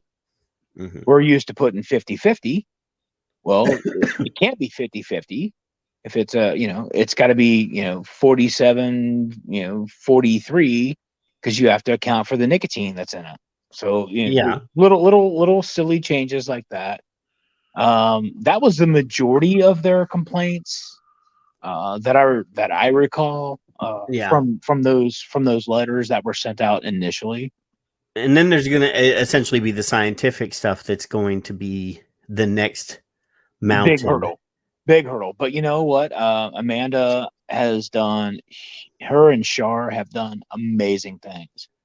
To the point where there is a lab now that we can all use, which is great. And they will be doing the bridging thing that FDA said we could do. So we'll basically be using our highest nicotine content for each flavor instead of having to submit every nicotine strength. So there'll be a lot of applications for 6. Or in my case, a lot of applications for 24. I mean, it is what it is, but you're going to test the highest nicotine strength, and it may not be all of them. I mean, we can only probably afford to do 10 flavors out of the 75 that we submitted. But it doesn't mean we can't go back.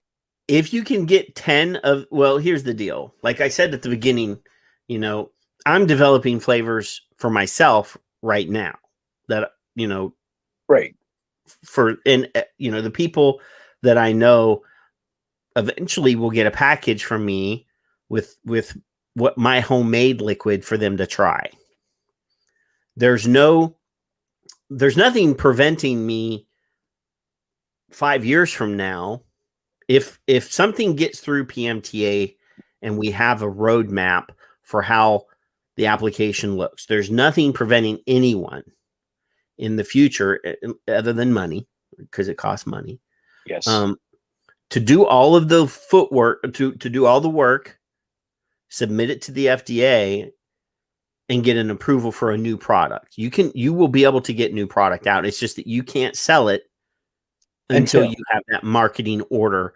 So companies that have 5 or 6 different flavors now will be able to sell shit and save some money and get other applications through in the future. Right. Chris Lotz asks a good question, and I can't. That's why I put it on the screen. Yeah. So let me read it so that the people listening, as far as the PMTA goes, what do we do with the September 9, 2021 date?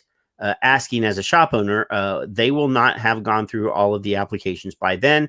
So with the 1-year marketing exemption expiring, what do we do? So I'm going to be devil's advocate, James, and you can be the positive guy. So FDA could they could say, you know what? Everybody that's got product on the market has to remove their product from the market until we finish going through these applications. Judge Grimm, basically said in his ruling when they had to switch the deadline back. Because remember, we had the extension and we were allowed more time, and then the public health people and parents groups and a couple body part orgs sued the FDA for changing that date. And then the judge said, well, what date, FDA, what date do you want? And FDA gave them the deadline date that they have now. They said, well, we need this much time. So the application deadline should be, I think it was 6 months from today or whatever. I can't remember exactly the amount of dates now, but they're the ones that set that date. And then the judge said, okay, so you have that date for your application process, and you have to do this. Now you have enforcement discretion, whatever the fuck that means. But this is the hard date. So FDA couldn't change the deadline again because of the COVID. They actually went back to the judge when the COVID hit and said, hey, can we get a little bit more time because of the COVID? And the judge said no. So that date is what that date is. Right. Now, James can address the enforcement discretion and but they literally could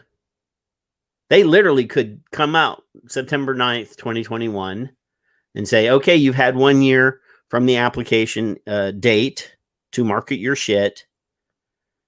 We're still going through the applications. The law says you have to remove your product from the market as of this date. So we want you to stop selling your shit until we finish your applications. They could do that. Yes, they could. They very well could, but what FDA has also signaled us is that if you are going through the process and you can show that you're going through the process, they're going to work one-on-one with people as they're going through it. And I think at that point in time, they're going to look at, I would say, goodwill. I don't know what you want to call it, but they're going to look for people that are actually going through the testing piece, trying to prove those products should remain on the market. I think you'll see a big thinning down after next year or after September of companies. A lot of people just did the preliminary to get 1 more year. Who knows how many people are going to try to actually go through the testing phase. I know in Shard, Amanda's group, there's about 300 companies that are going to go through the process with some of their flavors, not all of them. And those are the ones, from my understanding, that they're going to try to work one-on-one with. I know the FDA is now calling manufacturers, scheduling times to come through again and visit their lab. We had an inspection 2 years ago, so I'm pretty sure we're about ready to be done again. But they are calling, and they want to come in and check out your facility and see what your SOPs are and look at what you have going on. They're going to look at that, what you produced versus what you submitted. They're going to look at all that. But yeah. I honestly think, and the people that I've talked to in the FDA, or the people that we've talked to, I should say, not just me, my wife mostly, because she's the one that's handling a lot of that. Because everybody knows that Jerry is the smart one. Jerry is the smart one. I'm the looks of the company. She is the one really that's been talking to them, and they have all been extremely, extremely helpful and nice. Very accommodating, very understanding. They have called us back on questions, which, you go back to 2016, whenever we thought it was all doom and gloom. And they really have been a professional agency. They have been great. They have been very forthcoming and very receptive to things that we've said. And, thank God for Amanda and Shar and all they've done, because if not, who knows where we'd be right now. But at least we have a pathway to get to where we're going. I mean, it all started 2 years ago, whenever we started going to all the Trump rallies and everything was getting, crazy. And, I got a hold of a friend of mine and he talked to Azar on his talk show, and Azar said there's going to be a streamlined pathway and all this crap. And, that streamlined pathway never really happened, but it kind of did, with Amanda going and meeting with HHS and FDA, kind of creating a pathway. Not really what Azar, in my opinion, was talking about, but they created a pathway for the small businesses. What we're going through is peanuts compared to what, Blue, Jewel, Views, and those guys are going through, but we do have a pathway. I mean, it is what it is, even if it's a small chance. I'm gonna be the negative guy again because I'm so good at it. Dropped you out. Did you drop the phone again? Damn. I can't be the negative guy. I can't ask my negative question if he dropped out. So let's wait a minute. Yes, Chris Louts, Jerry does rock. I don't know how James does not deserve Jerry at all. I believe. Give me 1 minute here. Let me look at this real quick. I literally dropped my phone. Did you hear me say that you don't deserve Jerry? Yeah, I did. That's fine. Everybody knows. It's fine. Chris Lotz knows. He's on here. He's met her. Oh, yeah. I've never met her. She wasn't in Texas. No, she never really comes out, man. She really doesn't. She stays at home and does all the work, apparently. Yes, like I said, I'm the pretty face. I'm the guy that gets to go around and talk to people. She likes to be on the inside, making all the smart decisions. I'm the idiot that goes out and puts my face out there. I'm looking. It was your younger sister's birthday today. My older sister's birthday. Thank you very much. Oh no, she looks way younger than you. She is 50-ish something. You don't even know your own sister's age? How awful of a brother are you? I didn't want to give her age, dude. How awful. I started to give her age and I felt really bad about it. She is 59. But you're like 65. I'm 47, Dick. I'm older than you are then. Dick. I am a dick. There's no my wife I'm gonna be now my wife looks like she's about 25. She does. And she is she's way hotter than you are. Oh, dude, she is immaculately hot. She will be 46 this year. We were all of us were in a birthday Zoom meeting last year for somebody. Phil. And I wasn't going to say his name. I'll say it. I don't care. Because he was he was gone. Dude, like I got so drunk that I actually left and went to bed. But he was gone. Oh, he was. And even as drunk as I was, like I wasn't hitting on random chicks in the Zoom room. Oh, he was. It was. I was like, dude, that's James's wife, man. It was so much fun. That was hilarious. But anyway, I called him in the afternoon on Facebook. Yeah, he had already started. Oh, him and I started doing shots at like 2:00 in the afternoon through Facebook, by the way. So absolutely, yeah, it was a fun night. But yeah, Jerry and I wound up in bed, and we were still on Facebook Live. Yeah, we wound up on Facebook Live under the sheets. He was trying his best. God love him. Did you get a 30-day ban for that? No. I have all the time, all the evil shit that I say on Facebook and on Twitter, and I have never been banned. Twice. Ever. Twice. I've been banned. I haven't even gotten a timeout. I'm like, I call people out. I drug Greg Troutman through the fucking mud because he's a piece of shit human being on show live, like said every evil thing that I could think of about one of the worst human beings that I've ever had any dealings with, and nothing. Like, because everything I said was true. I guess they couldn't change it. So, but They fact checked it's possible. It's possible. But anyway, so I have a question, because you're talking about a streamlined pathway. Yes. And that they're not, you specifically mentioned the big guys. You specifically mentioned all the shit that the other companies, the big guys, are going through. I did. Now, what makes you think that the FDA is going to hold them at a different burden, a different level of requirement?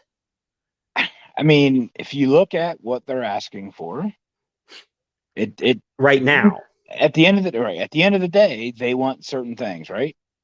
Right. And if we can figure out a way to do it within all the brains, Amanda, in this organization, and it follows along with what and fits into their scheme, I mean, maybe they are wasting money. I don't know.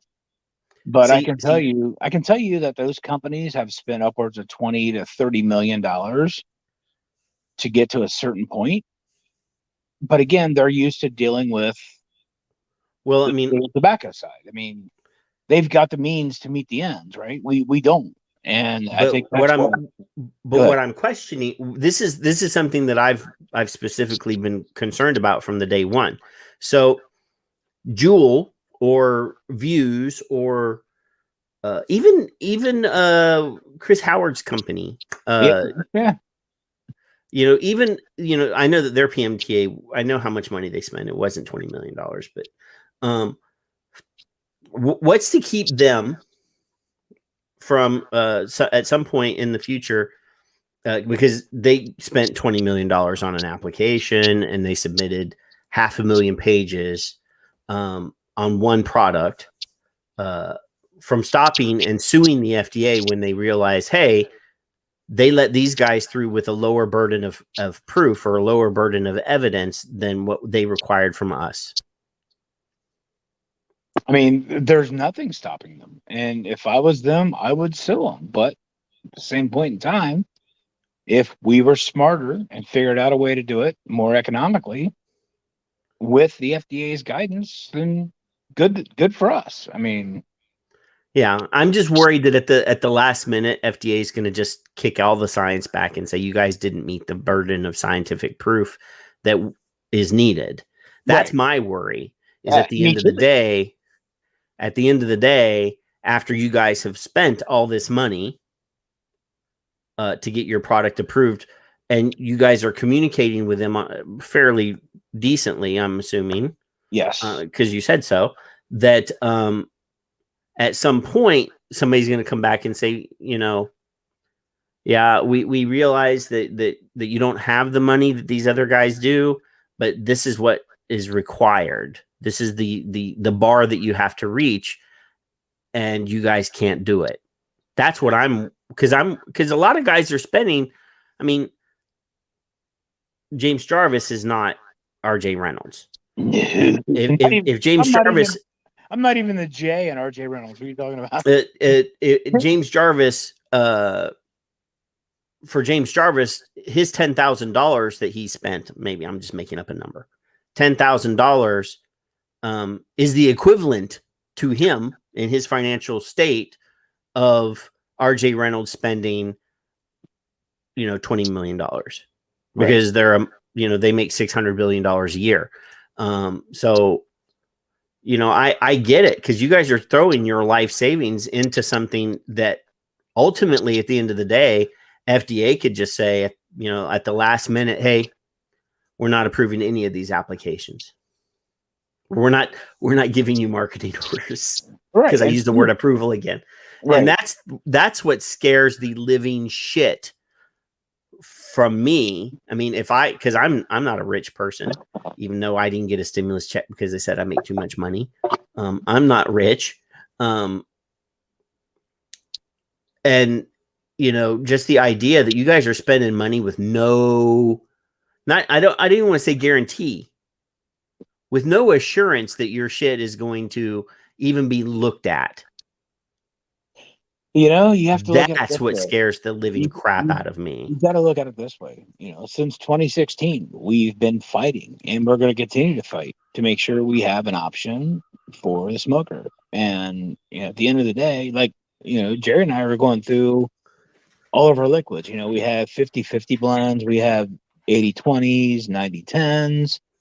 So when we're sitting down looking at what can we really afford to put through the process, and we literally went back to the 50-50 blends, because we know that's what the smokers would want to convert to. I mean, and dude, I want to go back to the 70-30, and I mean 70-30 PGVG. PGVG, right? Exactly. I mean, we still have a line that is 100% PG.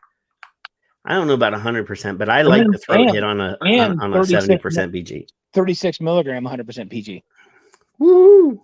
Right. I mean, but that's what the smoker, I will say that this new experimental blend, this is a new experimental. I'm not telling you, it is a cigar. It's a Cuban cigar. FDA with a flavor added. It's got some added notes, but it started out as a Cuban cigar. Smells really good. I can smell it from here. It's not old enough to try yet. It's only what is today? Yeah, it's only 7 days old. It's not ready. Oh, it's not ready. You're a tease. You are a tease. But I mean, I'm really bad. I have another mixer, another person that sent me a tobacco flavor to try. That I asked her. This is, she said, "What flavor do you want me to work on for you?" And I said, "Try this." Because another company had a flavor and they went out of business like 5 years ago. And she made it for me and sent me a 30 ml bottle, and I still haven't opened it yet. I'm a dick. I have to clean an atomizer. And I'm just too fucking lazy. All this time I've been spending being not working, I have all the time in the world to clean an atomizer and just haven't done it yet. I'm an ass. It worked. I mean, it happens, dude. It happens. I've been binge watching sci-fi shows and getting on my living room is right there on the other side of the double doors, and the recumbent bike that I bought is right there, and it's facing the TV. I get on the recumbent bike and watch TV, and haven't tried it yet. I feel bad. I know what you've been watching. You've been binge watching the Monday 20. Well, it's like the Monday 25, the Monday 50, the Monday 120. I hit Mike up because Mike and I, at the beginning of this whole thing, when the COVID hit and I broke my leg last year, we did a show together, just like a midday show, like just once, just because I was stir crazy from sitting in the house. And I hit him up tonight. I was like, "Hey, what are you doing? Are you working tonight?" Because, he works from home on his phone. Right.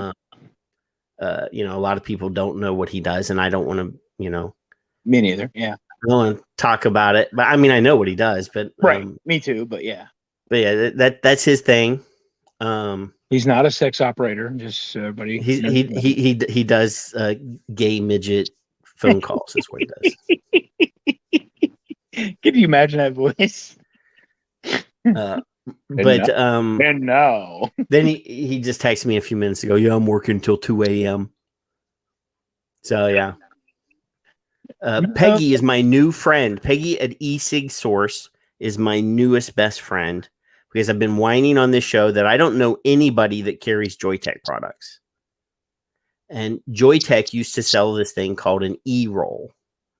And it was a reloadable Cigalite that had a replaceable. It had a little e-liquid reservoir and a coil that you could replace. It was a replaceable coil Cigalite. And I love. She said that's me.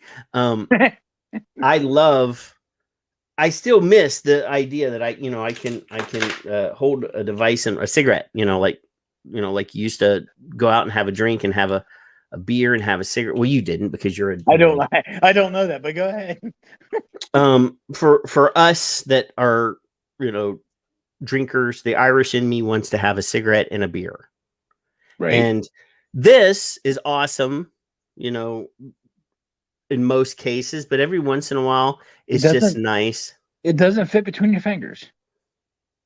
It just doesn't. It doesn't have that same form factor. Right. It's So Peggy reached out to me on Facebook this week. She's like, I have some of those. So she's gonna send me one. Then just because, and I said, hey, if anybody wants to send me some, a kit, with some extra coils and stuff, I'll give you a free sponsorship on Smoke Free Radio. So every time I'm on the show and I have that in my hand and I'm sitting here talking because I like to talk with my hand, I'm going to say Peggy at eSig Source, and I think she's in Florida, has provided this for the show. Hopefully she's a member of Florida Smoke Free. Contact Nick Orlando. I think she is. She was in here last week. She sent a Nick one too, because Nick said when he was on the show last week. So I will put my tobacco in my cig-alike, and she says, "Duh." So she apparently is a member of Florida Smoke Free. She's a fellow member of Florida Smoke Free. I like it.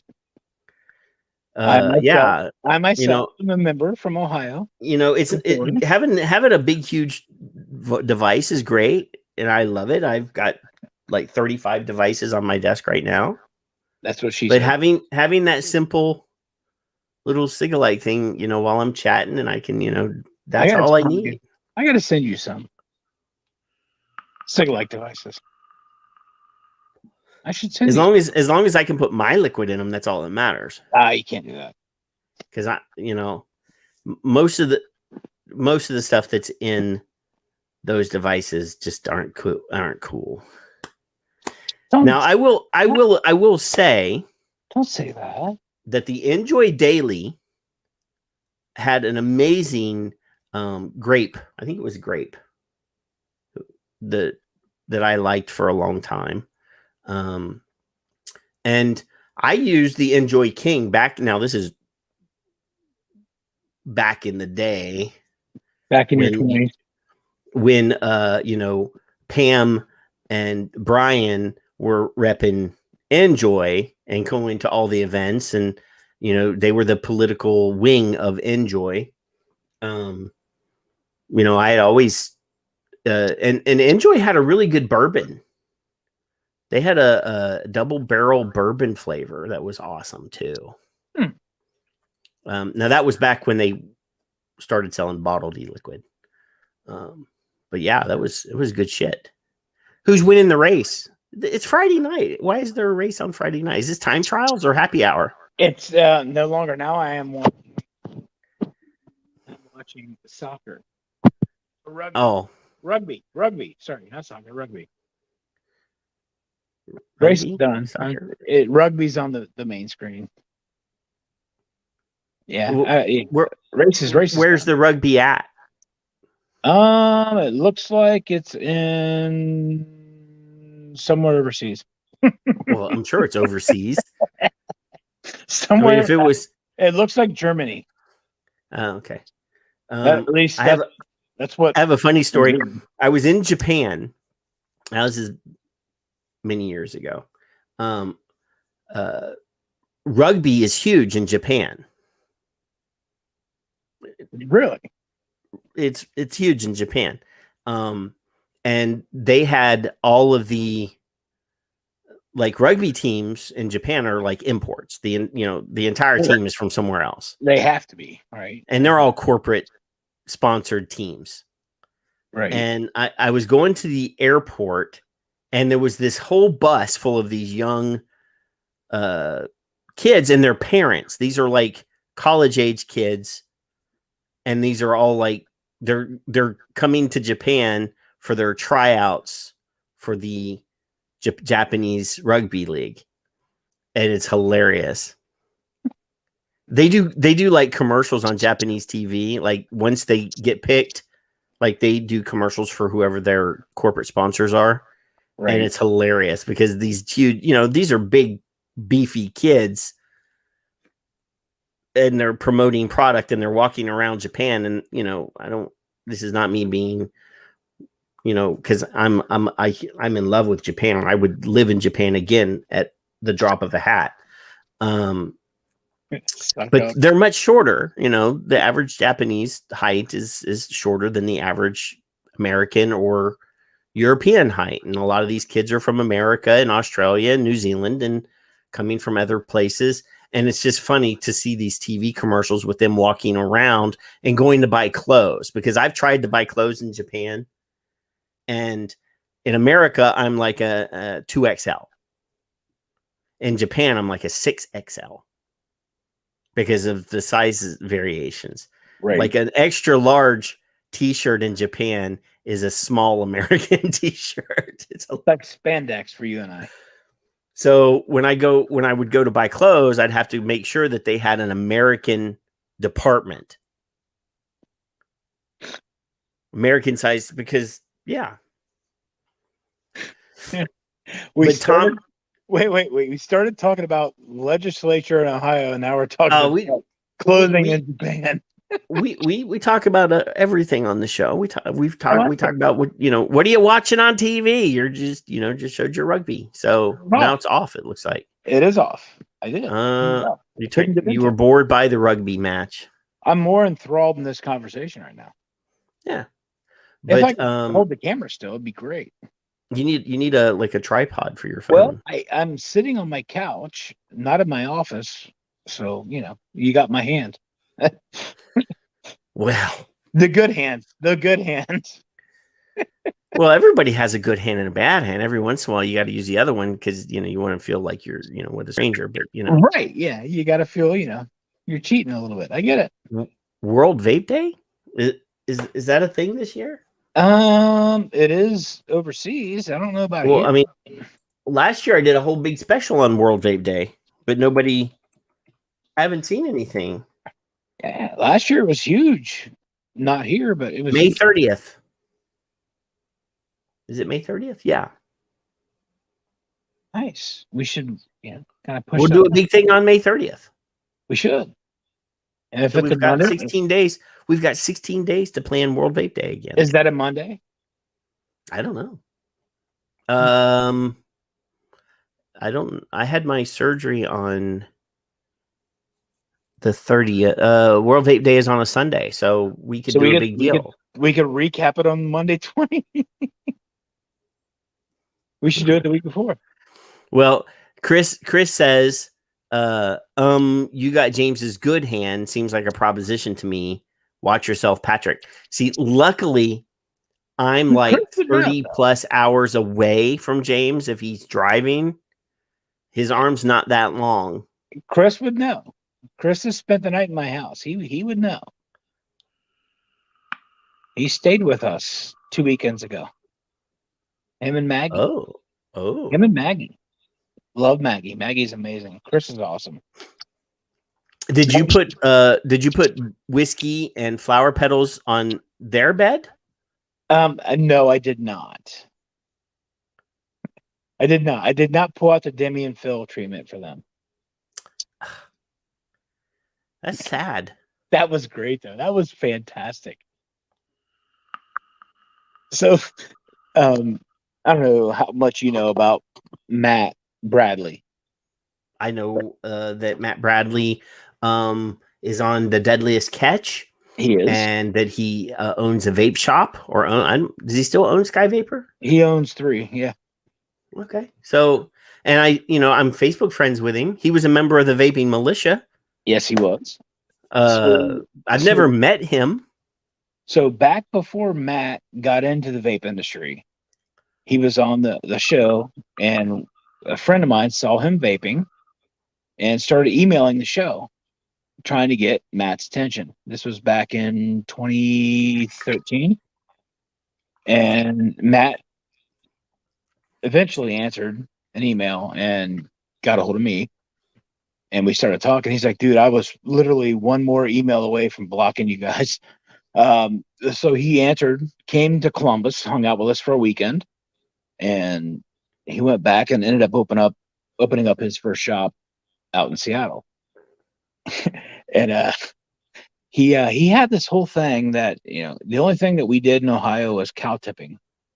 I don't know where that whole thing came from. I have no idea. Well, they do that in Pennsylvania too. Right. Well, he started taking pictures when he would go to places. If he'd find a cow or a cow statue, sounds weird to say, but like he went to a grocery store and they had a huge Elsie Borden cow statue, and Matt was doing things to it.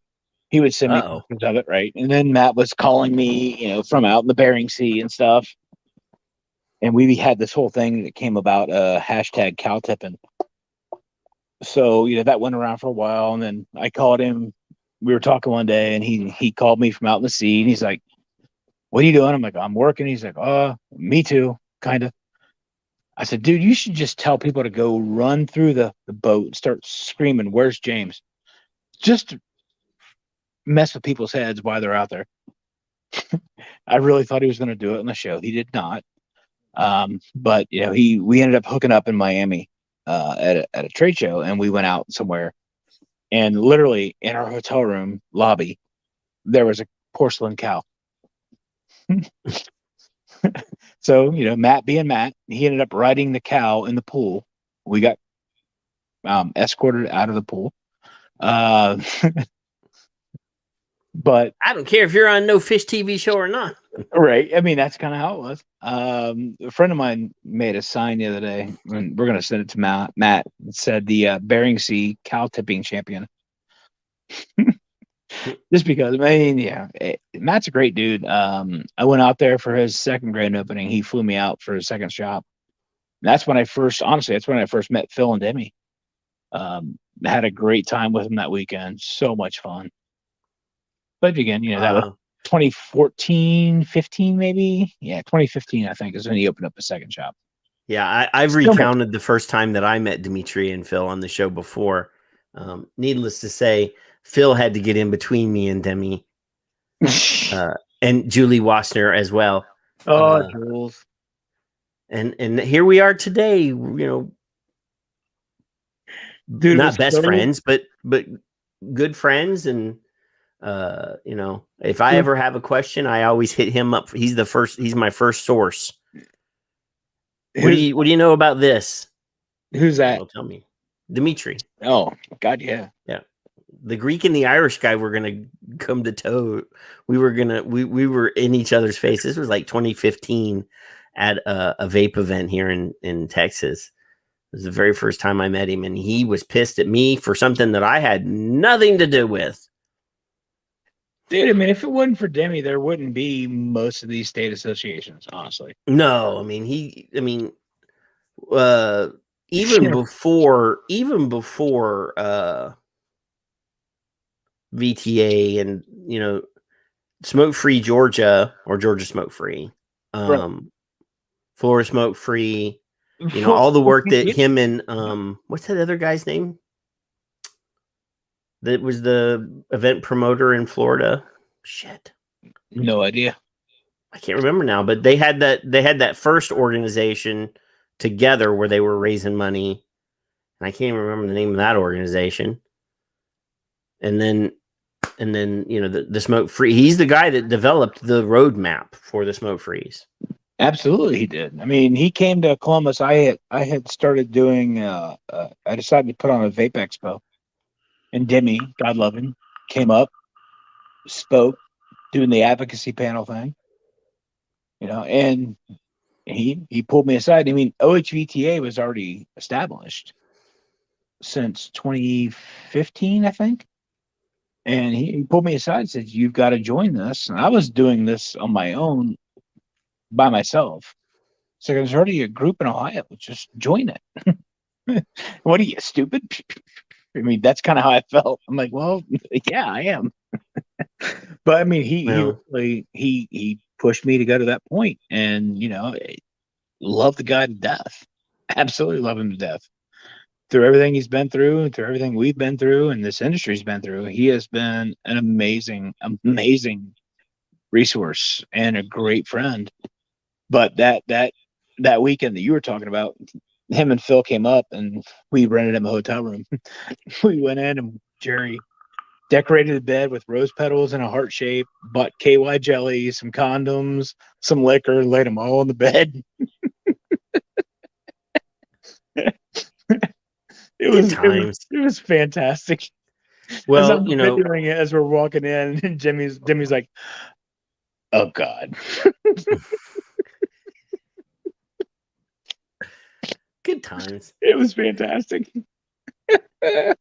Well, now, not to spend a whole lot of time on Demetrius and Phil, but this week, this month was my birthday and Phil's birthday as well. Phil gets gifts the entire month. Oh, your birthday as well too. Yes. And Dimitri sends Phil like gifts just randomly throughout the month, and the final gift of the month was a pair of screen printed boxer briefs with Dimitri on the crotch with his hand like this, hugging the bulge, hugging the bulge. So yeah, those guys are hilarious to watch. It was fantastic. We're gonna be in Florida in I think 3 weeks. We're gonna get out and spend a day or two with Phil when we're down there. But don't trip over all the robots that he has in his. Oh, dude, let me tell you what. He's got like the robot vacuum and the robot floor cleaner, and he's got like one in every room now or something. And dude, his house is amazing. He is so nice, such a very friendly host. His place is awesome. When we went down there the last time, he took us out in the boat, cruised around a little bit. I mean, his house is amazing. Phil's just a great guy. He's a neat freak. Oh, he is. And absolutely. I'd be conscious every time I put my drink down, make sure there was a coaster there, or he would flip out or something. I didn't want to go to the bathroom in his house. That's how bad I felt about it the whole weekend or the whole time I was there. I didn't want to go use the restroom. I felt awkward. I'm gonna go over to the convenience store to use the restroom. I'll be back later. I gotta go to Wendy's real quick. I'll be right back. But I mean, yeah, he is such a friendly, congenial guy. I had a great time with him.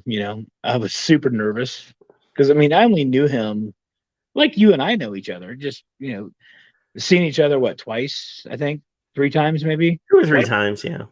And couple that's events. Really, I've hung out with him a few times at events, but I didn't really know him. And we went down there, me, Jerry, and Nick, and I kind of go into his house. I'm like, I'm trying to be on my best behavior, which is hard for me. And I just felt really, really intimidated. I did. I love the guy. Phil? I love the guy to death. I mean, you know how sensitive I am. So I just felt really, really like. And he's also extremely sensitive. Uber sensitive, right?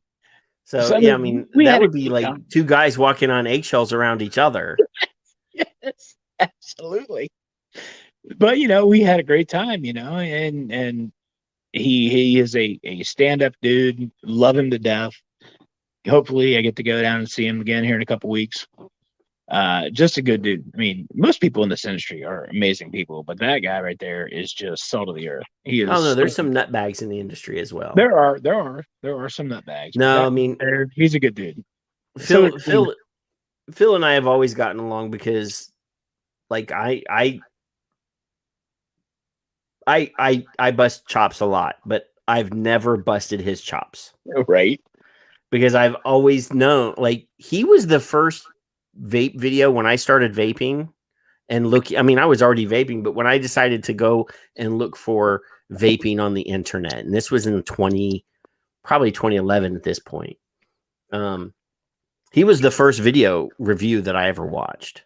and it was, you know, it was before he got all fancy and he had, you know, top of the line video equipment and stuff. And yeah, he was the first face of vaping for me. Like, so yeah, I mean, I never busted his chops like I do now.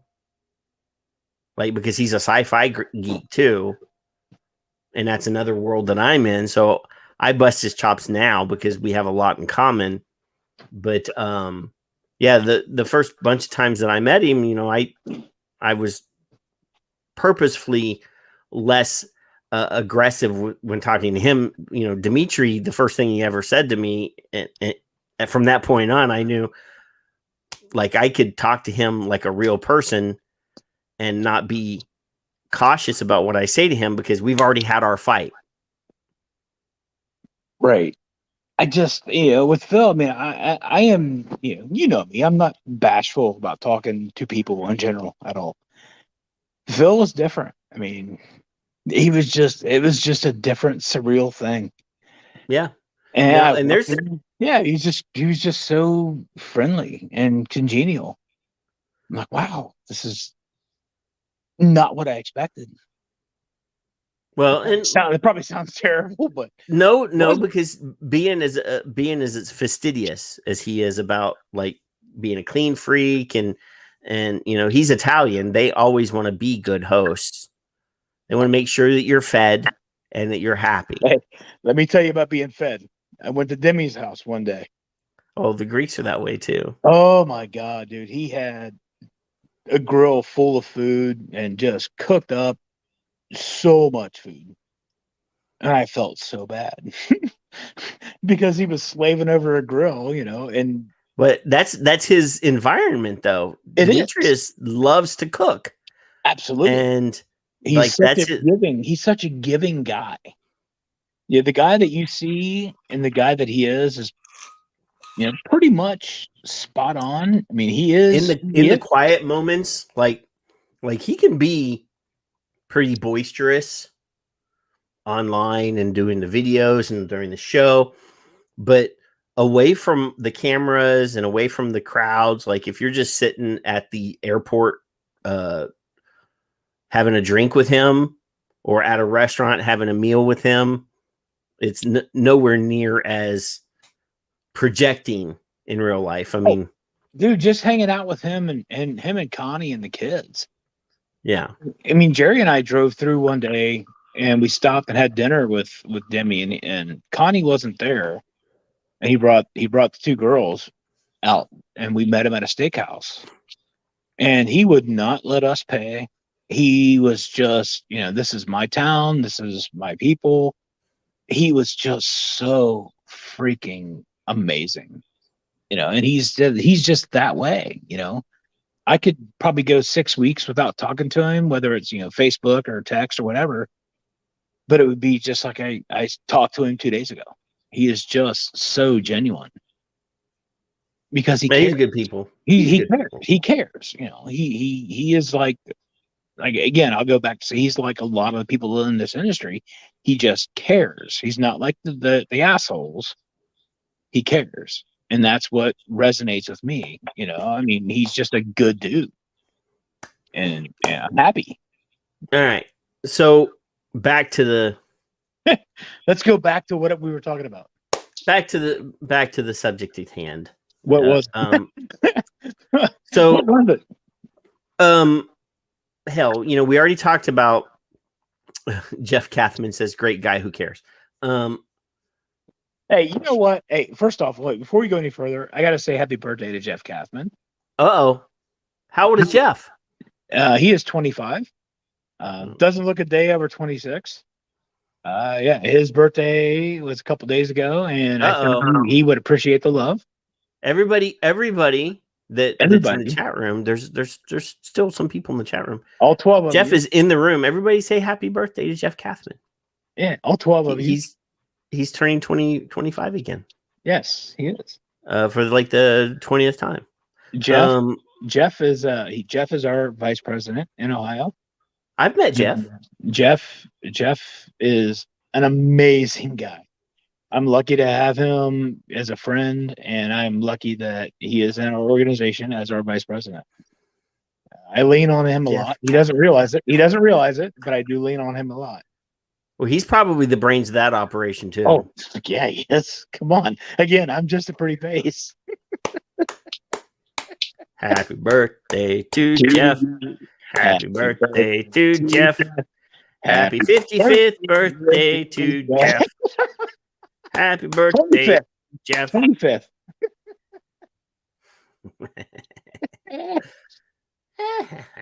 So no. Sorry. So back to the task at hand.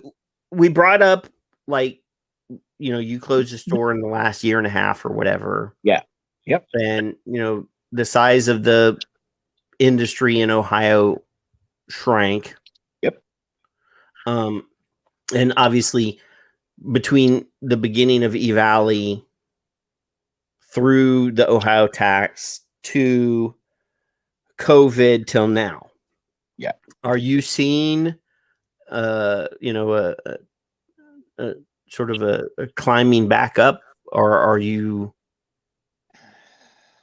is it was very dismal for the last year and a half. You would have shades of a decent day, but if it wasn't for the manufacturing that we do, we would probably have closed 2 more stores in the last year and a half. But and you have how many employees? 15 amongst all of your stores. Yep. And your lab. Yep. And I think thankfully we have done things obviously to help, but in the last year it's just you can't forecast like you could 4 years ago. Yeah. You can forecast business up and down. In the last year and a half, it's just not been that way, and especially in the last 9 months, 10 months. There's no rhyme or reason. One day you'll have a really good day, and the next day you might as well have been closed for the day. It's product of people being afraid to go outside because of COVID. I mean, and I get it. I understand. They believe in that, and they fear what's going on, and it's real. And that's people's opinion, and I get it. But no, there's no opinion. It is there is a thing called COVID. It's not an imaginary thing. I shouldn't say. I shouldn't. Obviously, in certain places, it's way worse than in other places, and we don't know why. And just like all viruses have variation. Correct. And they act differently when they enter people's bodies because of health and other reasons. Yep. Here in South Texas, our numbers were for our area, because I live in we have a 300,000 population, counting all of the suburbs and everything. And there were, I know how many, because I work in healthcare, so I know how many ICU beds we have. Right. And before COVID, we had 86 ICU beds for our population. And at one point, we had over 300 people in ICU. So they had to retool, they had to shuffle beds, they had to do all sorts of things. So, yeah, at times in the last year, a little bit over a year, yeah, it was fairly scary here. Not nearly as bad as like Houston or Dallas or other places. Right. Did we need to shut the world down? Probably not. There probably was. And as far as masks go, 2 years ago, everybody was like, they're coming out with facial recognition software and they're going to spy on my face. Those are the same people that are refusing to wear masks today. Now, obviously, if this person has a business and says, I would like everybody that comes into my business to make me and my staff feel safe, I've got a sign on my door asking people to wear a mask, that's well within their right as a property owner and a business owner. Correct. That's within their right. And I work in healthcare, so before I had to wear a fucking mask all the way till March 31st when I had surgery. So, for me, it's natural because there are many situations throughout a normal year where I have to wear a mask when I go to work. If I have a cold, I have to wear a mask. If in any of our facilities there's an increased possibility that there might be a flu outbreak, got to wear a mask. If we have patients that have tuberculosis, we have to wear a special mask. We have to wear an actual real N95 mask, not the N95 masks that you see from China. A real N95 mask is designed to make an airtight seal around here, right? So when you take it off, you have a red mark around here. The KN95 mask is not an airtight seal. It's not. So it didn't bother me because I have boxes of masks in my car all the time. I have to wear PPE depending on what patients I'm seeing and what they have wrong with them. Often, if they have MRSA or VRE or any of the other scary, there are some fucking scary bugs that we have that go around that never get a lot of the press. That your video froze. Sorry, did you drop the phone again? No. Good. So yeah. I understand that there are a lot of people, but at no point is a mask request or even a mask mandate against your constitutional rights. I believe so. I have a paperback over here of the United States Constitution that I will send you. Because at no point did those words come out of my mouth? I didn't say you. I'm just generally making it a part of the conversation. I as a harm reduction advocate, we should be promoting things that reduce harm. But I think if you put hand sanitizer at every door, and if you had nicely requested, hey, could you please put a mask on while you're in here because we're worried, I think that would have been it. That would have been enough. Don't go handsy. See, the other issue is when you go into a supermarket, for example, and you go into the produce, one of the ways that we decide whether a produce is the one we want is we touch it, we thump it sometimes, we feel it, we smell it, and then if it's not the one you want, you turn around and put it back down on the pile. So, yeah. I was a very big person that was against mandating masking in the beginning. To the point I'll address your question in a minute, Chris. To the point where our lobbyists had to have a conversation with me about my public comments. You made public comments? Oh, I did. Oh, I didn't. I don't read your Facebooks. I did. Appreciate you. I do because I knew it was your sister's birthday.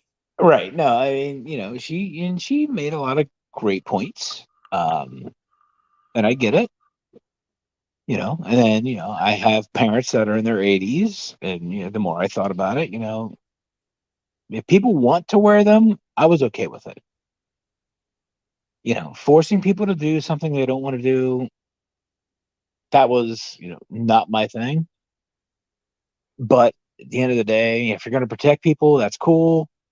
I ended up getting the Johnson & Johnson vaccine last week.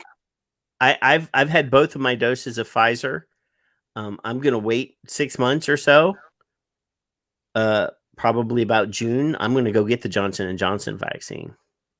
Dude, I did it, honestly, and I had a little bit of a sore arm for about 12 hours. I was a little bit sluggish. Day 2. Outside of that, I've had no problems. Yeah. Not that I wanted to get it, but I thought it was the right thing to do. And if I'm going to take one, I'm going to take that one. Well, it is what it is. There's a good reason. There's a good reason for choosing that one, even though the numbers don't show that it is as effective according to the people that reported the numbers. Right. But as somebody that has taken epidemiology classes and understands how viruses work in the human body,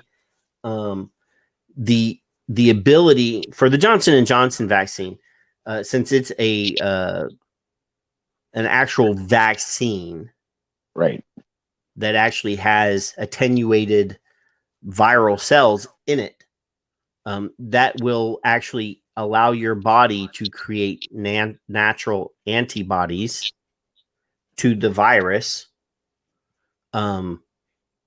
That's probably, in my opinion, that even though they claim that it is not quite as effective as the other ones, your body does not build natural antibodies when using the RNA delivery method, because it's not actual virus. Now, Chris, I would challenge you on your question when you say we all have been around tuberculosis for years, because in the United States, tuberculosis has widely been, I don't want to say completely extinguished or destroyed in the United States, but it is extremely rare. And tuberculosis is usually one of the most, like in Africa, they have huge outbreaks of tuberculosis every year, and hundreds of thousands of people die in Africa because there's no, we do have medicine for it, but it's so expensive that they can't afford it. Because when we have a person that is verified as a tuberculosis patient in the hospital setting or in the rehab center setting, they have to be in isolation rooms. They have to be in reverse air system isolation rooms. I don't believe that it is so far widespread that people, come into contact with it, because it is very contagious. So that's the reason why we have to wear a special mask when treating those patients, because we have to go into a reverse isolation room with negative air systems. But yeah, that's a very rare. I mean, it in a year, I might see 2 tuberculosis patients in an entire year, and in other places, it's not. There are probably clinicians that never see a tuberculosis patient. It just depends on where you are, but it's not very common. So yeah, in the United States, tuberculosis doesn't kill a fraction of the number of people that have died from the flu, tobacco, or any of those other horrible things. So yeah, it's like leprosy. I mean, leprosy still is a thing, right? It's something that you if you watch old movies, you might hear something about leprosy or Legionnaire's disease, or a lot of these diseases that we think are pretty much extinct. Every once in a while they pop up. You're like, oh shit, where did this guy come from? So yeah, I mean, Legionnaire's disease is one of those other diseases that no, and Chris, don't worry. I mean, we're just talking. I'm not mad. And COVID, I believe, is super contagious. Maybe not as super contagious as, having unprotected sex with a full-blown AIDS patient. I mean, but sorry, because there is a difference between HIV and AIDS. Once you got full-blown AIDS, you're like 100% contagious if you have sex with somebody, or you spit on them, or if they have open wounds or things like that. Right. Yeah. So yeah, I mean, we wear PPE based on what is wrong with the patient, is essentially what I was saying. He doesn't have full-blown AIDS though. He's only HIV. Magic Johnson, I don't even think is HIV positive anymore. I don't think think he's he got is so much. either. I think he's got so much money. HIV is like, well, we're not fucking with that guy. Right. HIV said no. I mean, but going back to the whole COVID thing, I did my research. I had COVID back in February. During the Super Bowl when my Buccaneers were playing against the Kansas City Chiefs, I had a party. You mean when the Kansas City Chiefs were robbed? Oh, stop it. They got spanked. Anyway, I had a party. It was going to be here at the house. And then I tested and actually had it. So I started doing research, and I did research, and I'm like, you know what? If I'm going to get one, it's going to be this one. And then they canceled the Johnson & Johnson for a couple days. So it became available again, and I took it. And honestly, I have not had any problems. Sorry. Well, the reason they put it on hold was because like 3 people and like 3 million people. Right. I mean, my wife got her first dose. She took the Pfizer. I wasn't comfortable with her health doing the J&J, and she was okay with that. She went and got the Pfizer one. I'm okay with that. She's got one next week, her second one next week, I think. But she had COVID too. Chris, the mask is not protecting you. Right. The mask is not designed to protect you. The mask is to protect the person that you're breathing on. And we discussed the science. I see people all the time talking about the porous nature of some of the mask material and the size of the mesh that the virus is this big, so it's going to fly right through that. Well, the problem is when we exhale, we don't exhale one molecule at a time. Even our breath has a moisture content to it, and moisture typically causes everything to globule together. So when you're exhaling, your liquid molecules that are flying out of your mouth are usually globules and clusters of saliva and mucus and virus and things like that. So yes, the masks actually catch those because those globules are way heavier and bigger than the molecular density of that material. Now, cloth masks, like a single layer cloth mask, is still going to collect a good amount of viral exhalation. It's not going to collect it all. That's why they always tell you to fold it a couple times and put it on, blah, blah, blah. But that's basically catching your emissions. I don't like to use, we're not cars, but that's collecting your exhalation. The only way masks work is if there's a high percentage of people following through.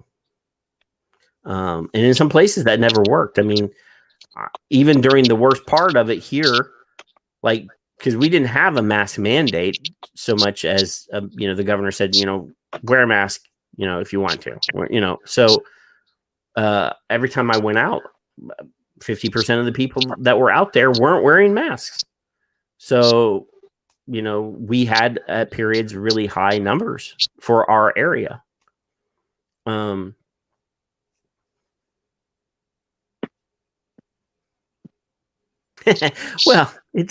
if a mask reduces the harm by 50%, does that make it less valid? No, it's harm reduction. It's the thing that we talk about. This is at least 95% safer than smoking. So, it still has 5% of, could potentially be as harmful, 5% of the harm of smoking cigarettes, but it's less harmful. So yeah, the masks did, depending on, and yeah, there were scientists, one science study would come out and say masks work, and another study would come out and say masks don't work. And it's the same thing with tobacco harm reduction. You got to take on faith. You got to do your own research. And if you find contradicting research, look at the validity of that research. It didn't harm I didn't harm my perspective on people. I said to each their own. I have to wear a mask because in the part of my job requires me to wear a mask. I didn't think less of people that didn't wear masks. I just didn't go near them.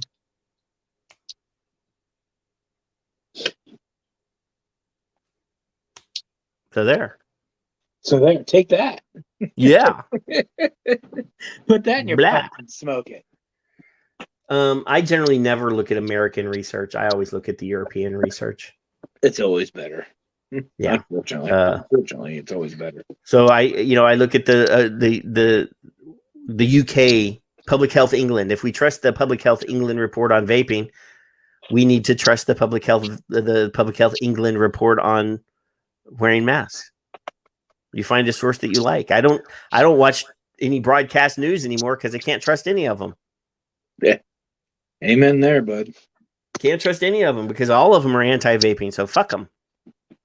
There was a after around the Trump meeting with VTA and all the people in Washington, right? There was a glut of like Tony Abood was on Fox News. He was on CNN. Greg Connolly was on all three. Greg Connolly. They had a whole bunch of vapey guys on TV, and every one of them tried to rape whoever it was that was on the air with them. And when Greg said, "I'm going to go on the Cuomo show," like I know that dude is untrustworthy. Like, and he's an ex-prosecutor, so he always is aggressive with people that he doesn't like. And I said to him, "Dude, you better be prepared because that guy's a pit bull." And he said, "Yeah, and he looked good, but he didn't win the day, as Nick always says when he was on with Chris Cuomo." Yeah, and as far as he brought up Tony Abood showing up at TV.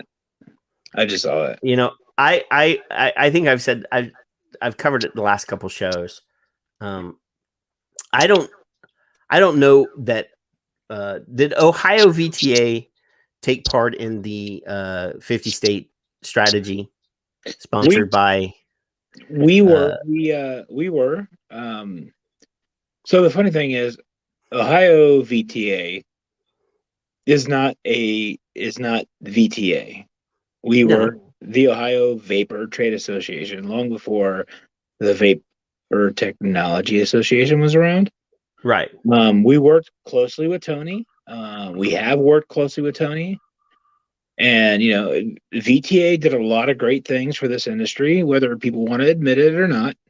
Well, they did. They were at the White House. Tony was in China, flew back overnight on a flight to meet with the White House. They did a lot of great things. They were there fighting along with the rest of us. And whatever happened in other situations, I'm not privy to a lot of it, but I know they spent a lot of money in a lot of states. And I don't know what the big beef is other than, I was a little taken aback by some of the things that was on Tony's profile about, the way that he saved the vape industry. But other than that, I have stood by VTA for what they have done, what they have brought to the industry, what they have helped the industry accomplish. And I hope that they are going to continue to help the industry accomplish in the future if they're still doing that. But, last I heard, they were still working in DC. They just, right. Their funding dropped out when all of their big fucking tech members left.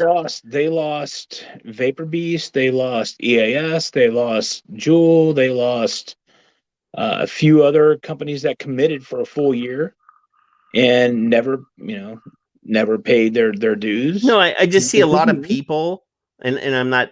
It's not Chris. I'm not addressing Chris. I'm not trying to defend them. I'm just saying, they did what they needed to do, and unfortunately, like everything else, things happen, and money happens. But they spent a lot in several states trying to defend. They ran advertising campaigns, and they did a whole lot of other stuff that people don't give them credit for. They did run a national PR campaign on, Fox News, but they paid for commercial time. And it involved two of the Ohio Vapor Trade Association members, Jeff Kathman and Sarah Hall. That was the one that ran right before Trump decided to just ban the flavor pods. So they did a lot of good things. They spent a lot of money. I see a lot of people saying that they scammed people and took off with a bunch of money. And most of the time, it's people that were never actual members of VTA, were probably members of a state trade organization that was a beneficiary of the 50 state initiative and never paid for their own lobbyist, let alone their 50 or their affiliate member dues. Right. And I said this. I said this in a post the other day, and I'll say it again. I have been a supporter of VTA, and I will still continue to support them as long as they are putting the industry's best initiatives at heart. If they start fighting against flavor bans and start fighting against everything else, then I'll have a problem. But they have done nothing that I have seen that has supported a flavor ban or has supported anything that would destroy the small mom and pop industry.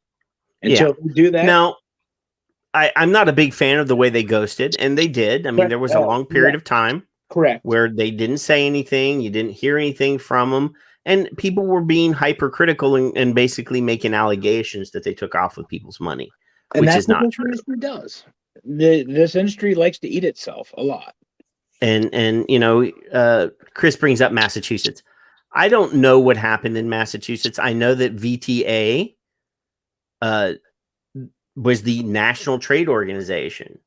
Correct. It's never been their job to be the leader of what's going on a state situation. They talk to the state members. And obviously, if you're a member of the 50 state initiative and they paid for your lobbyist, they're going to have a desire to have at least some sort of vote on what the hell goes on because they're the one paying for the fucking lobbyist. And they did that. I mean, you got to realize that we and Naked footed the bill for a lot of states to be members of VTA. I mean, Patrick, it's like in Ohio, all right? So OHVTA is a state lobbyist organization, right?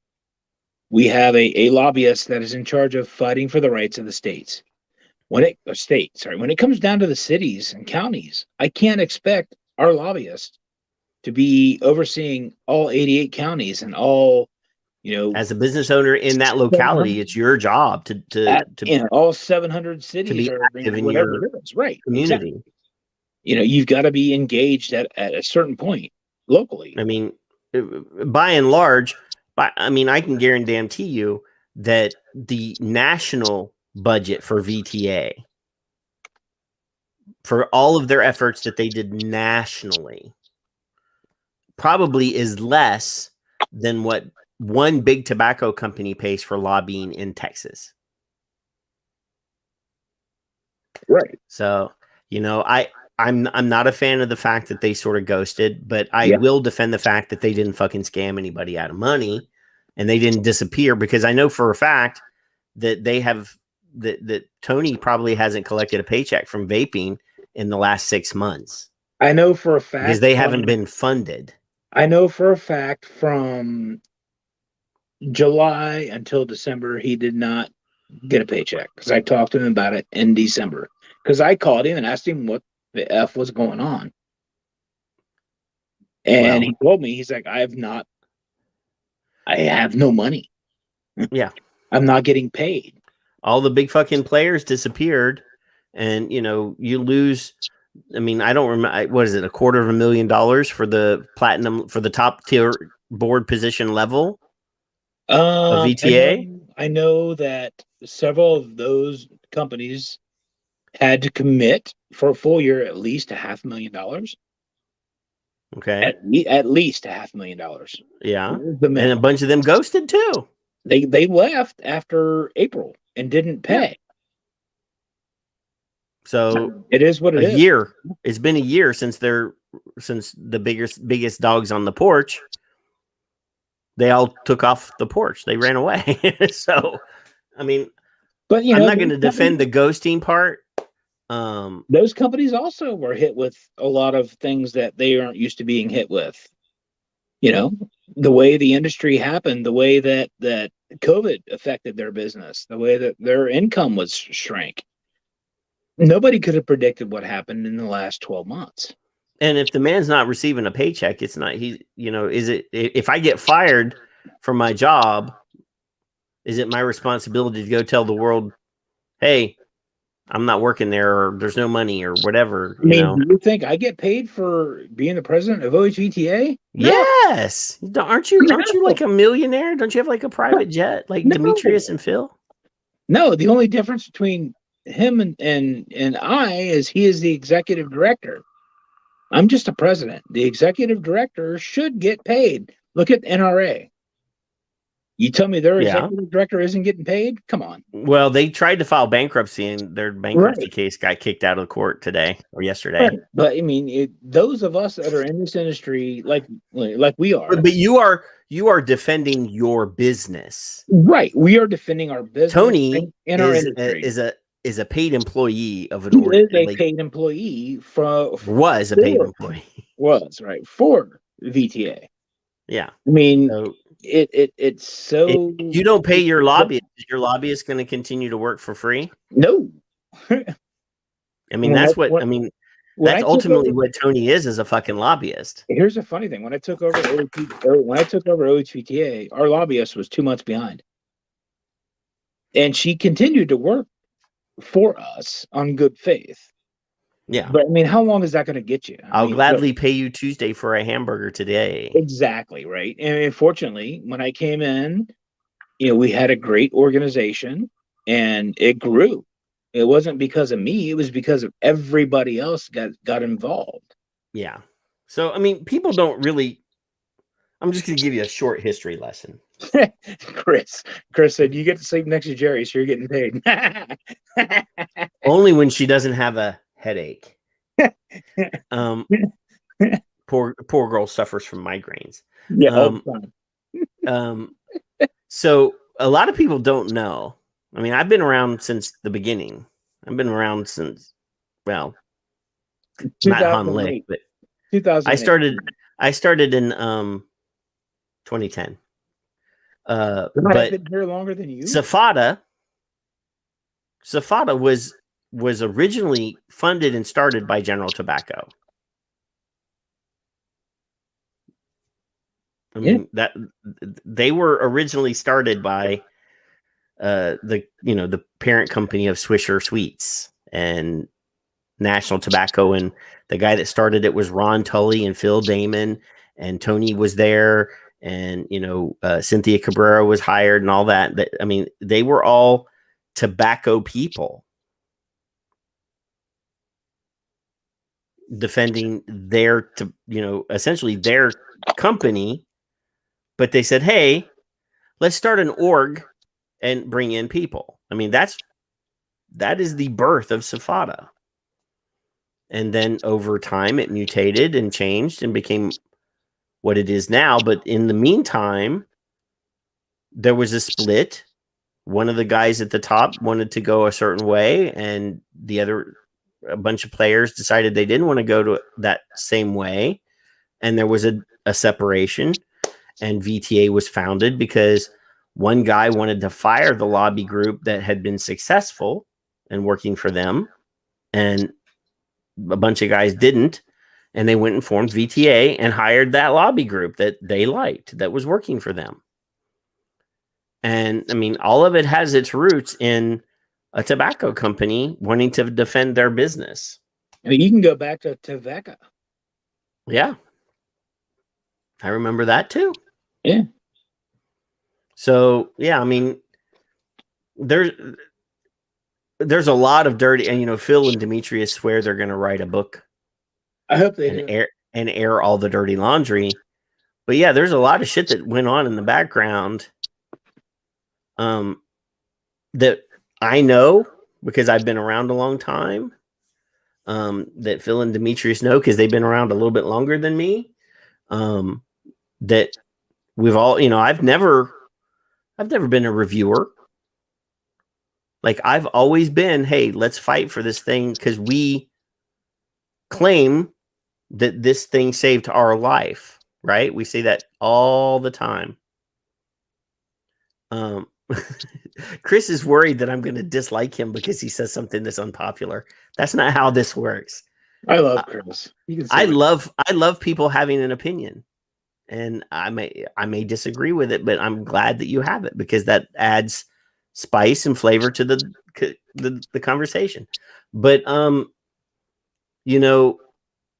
I've never been in here fighting for one product.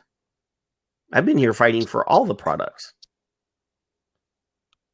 If a Sig-alike works for this guy over there, then damn it, we need to fight for that Sig-alike because that could help somebody else. That cloud chasing fog machine over there helped that guy quit, so we need to fight for that cloud chasing guy over there.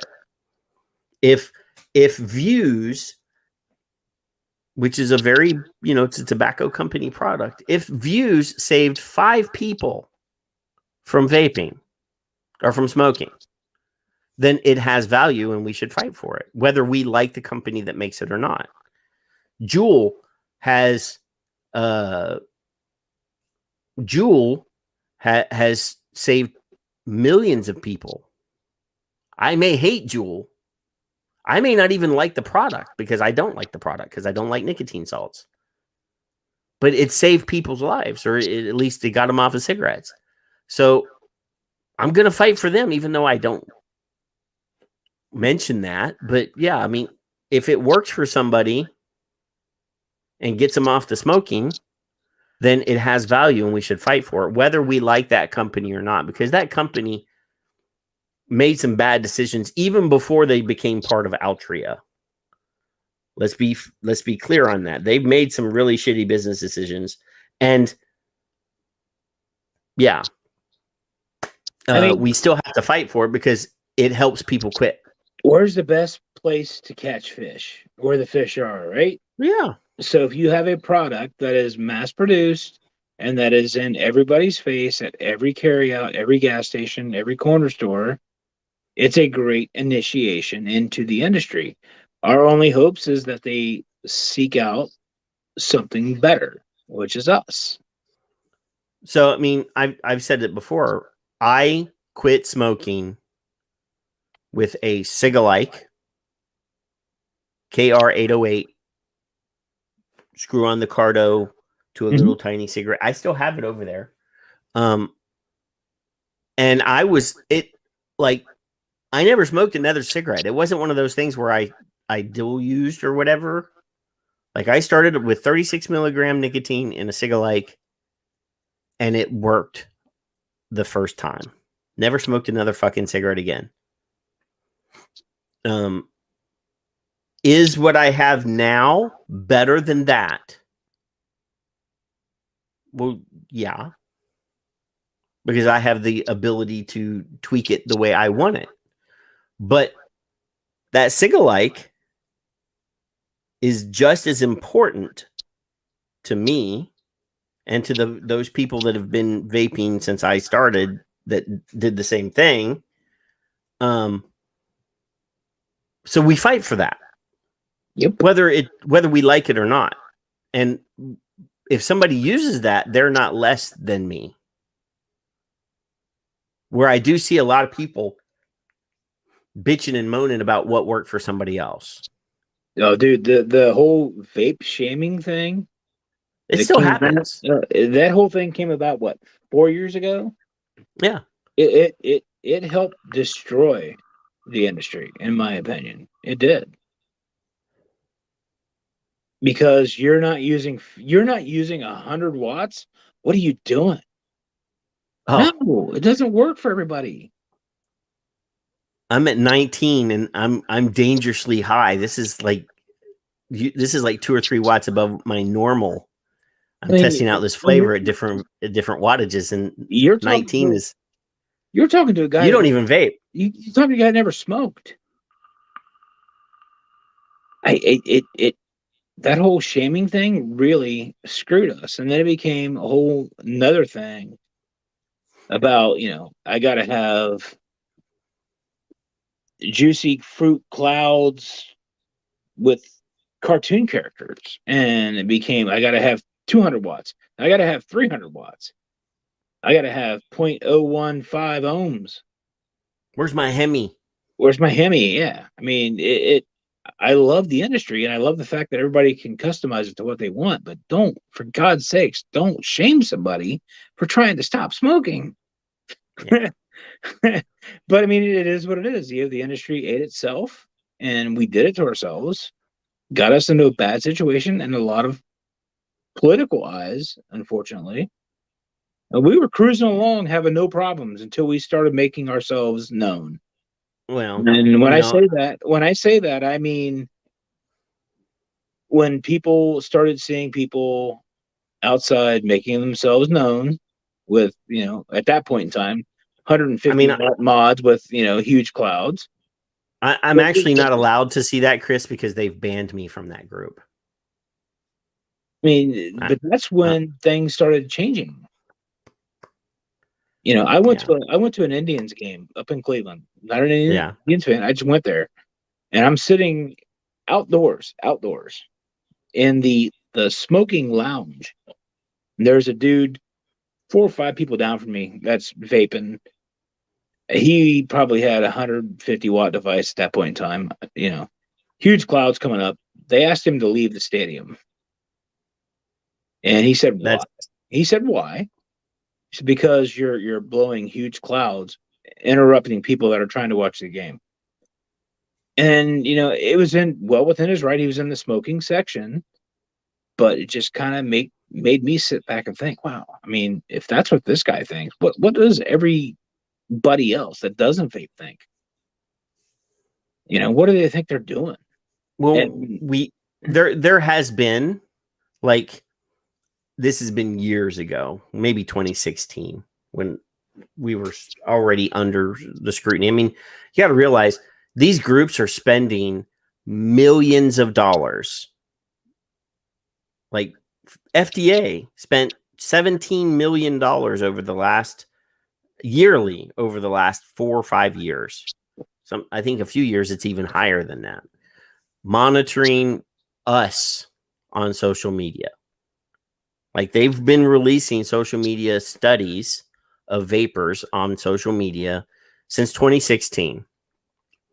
So when we think it's funny to do a video post from Walmart, because Walmart has a sign, has a sign saying no vaping, and they run into the store and blow a giant cloud, and then we post it on Facebook and say, "Oh, ha, ha, ha, ha." That doesn't make us look good. No. Nope. So it just drew more. We've been fighting, like, in the vaping militia days, we were fighting public use bans because we felt like the property owners should be the ones that get to make the decision on what happens in their property. And if a bar wants to have vaping in their bar, they should be allowed to do that. They should put a sign on their front door saying we are vape friendly, as long as you are responsible. And that was one of the reasons why we fought public use bans back in 15 and 16, was because we felt like it's the property owner's right to make those decisions. But when we make ourselves into nuisances, and there's people posting videos that they're in the public library, vaping in the public library, or running into Walmart and blowing a giant cloud in Walmart and making a nuisance of themselves. Right. I mean, I have a friend that owns a bar here in Columbus. Yeah. He was cool with people vaping. His wife is a vapor. And we had a few vape meets, vape get-togethers, whatever we want to call them, at his bar. And one day, and this is how things have changed. He called me about a year and a half ago. He's like, "Man,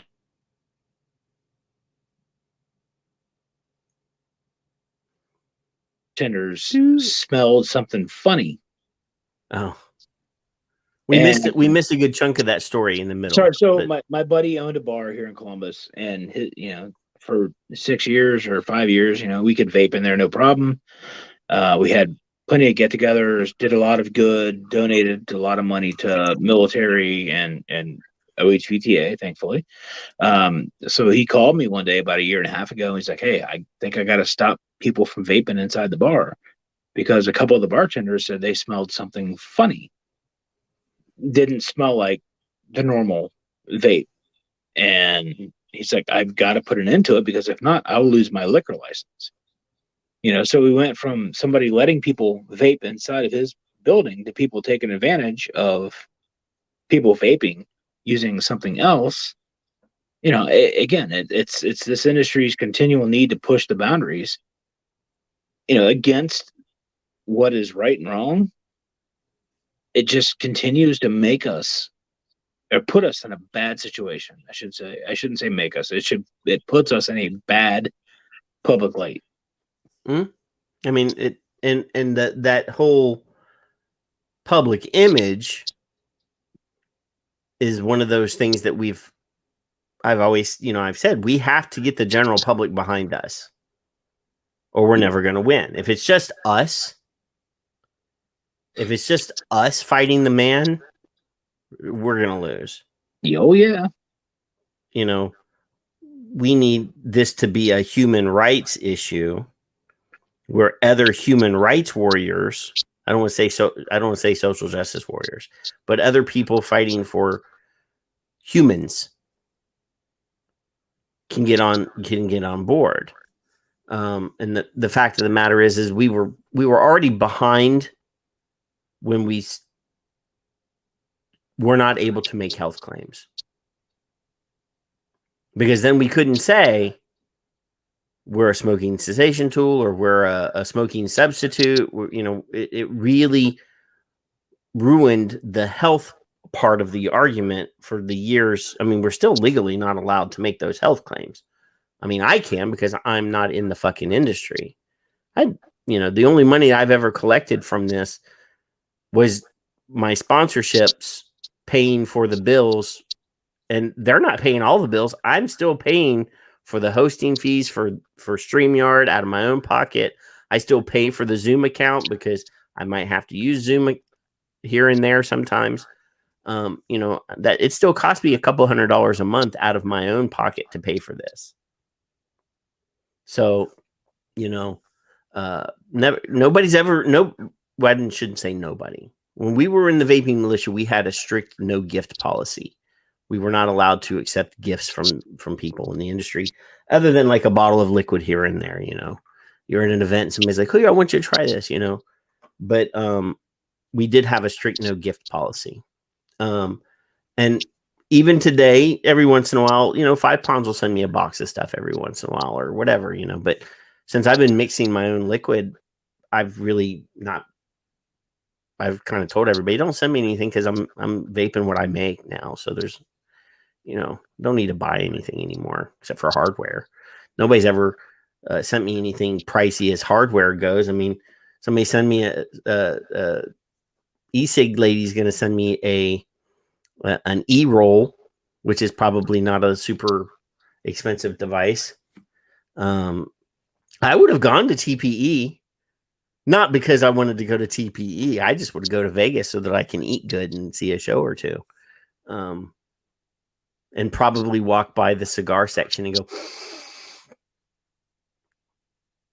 because I'm a cigar guy, but I couldn't go in because then I would probably be tempted to light one up.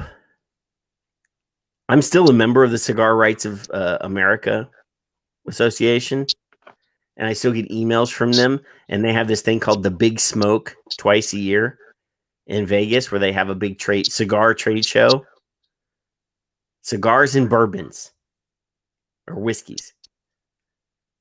I want to go so bad. So yeah, but I haven't lit a cigar since I have a humidor full of cigars, and I haven't opened it, and I haven't lit one. They're probably all dried out and nasty now. For a long time, I kept putting the moisture packs in there to keep them okay, but then I stopped buying those.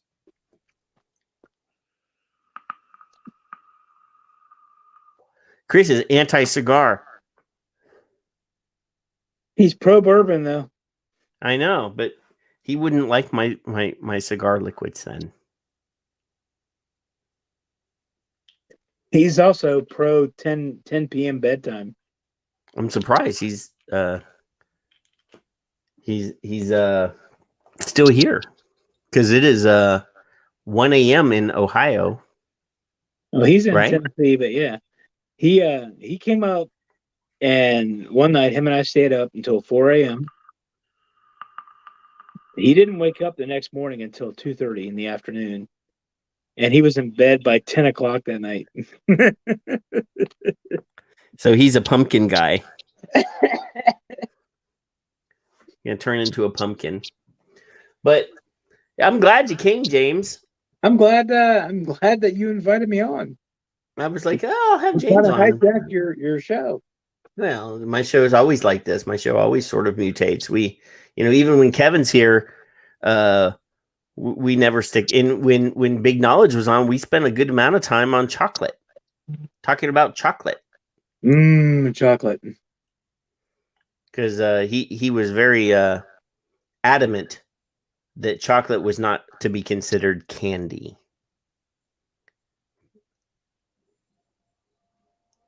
Okay. So he had this really long explanation about why chocolate was not candy. So when we deviate from the path, that's where the best conversations happen. This is, obviously, we're talking about vaping. We're talking about tobacco harm reduction and harm reduction in general. That's one of the things, I would... We were... I would gladly have Ethan Nadelman on and talk about the opiate epidemic for an hour. Great. I don't know if you saw the part earlier, but this week, if you have HBO, there's a great new documentary series. It's 2 episodes. I don't know why they call it a series, but it's called The Crime of the Century. And it's about the opiate epidemic and Purdue Pharmaceutical working directly with the FDA, essentially writing the FDA's approval letter and giving it to the FDA and having them sign it. That's what happened with the tobacco thing. Well, obviously, the FDA had nothing to do with the master settlement agreement. Right. That was the attorney generals from 46 states. Right. They wrote it. And the tobacco companies. And they worked together. But yeah, they, obviously, everybody got a paycheck off of that. Except for FDA. FDA didn't get any fucking money off the mess. But that's how laws work. Somebody brings them the bill already written. But they sign it and go. The people being regulated shouldn't have that kind of access to the people that are going to regulate them. Like in the documentary, the guy that did it said, we rented a hotel room in Maryland near the FDA, and they came and we wrote that approval in the hotel over the weekend for OxyContin. And you're like, what? It was baffling to me. Obviously, I know the FDA is corrupt and stuff, but it was just, you have to watch this thing. And, even after the opiate epidemic started way before it was labeled the opiate epidemic, and, prescription mills are being built all over the country. And they're showing this map of all of these different clinics where doctors were just writing, ungodly prescriptions for OxyContin. And the distribution in New Orleans, or in Louisiana, not New Orleans, but near New Orleans, the doctors had set up clinics where people would go to one window on one side of the building and get their prescription. They would just walk up, tell the person on the other side of the window how much pain they're in, and then walk across the room to another window and hand the prescription, and it be dispensed right there.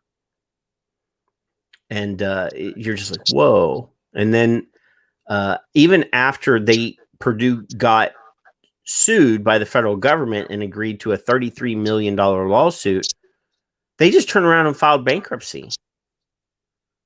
And everybody's praising, and this happened during the Trump presidency, praising the Justice Department for getting this $33 million settlement, but not a single, I mean, all the headlines say Purdue Pharmaceutical to pay $33 million, but then they turn around like within like a week, less than a week's time, they filed bankruptcy, and now they don't have to pay anything. And the funny thing is OxyContin is one of the few things Purdue Pharmaceutical makes. So the only way for them to make the money to pay off all their debt is to sell more fucking OxyContin.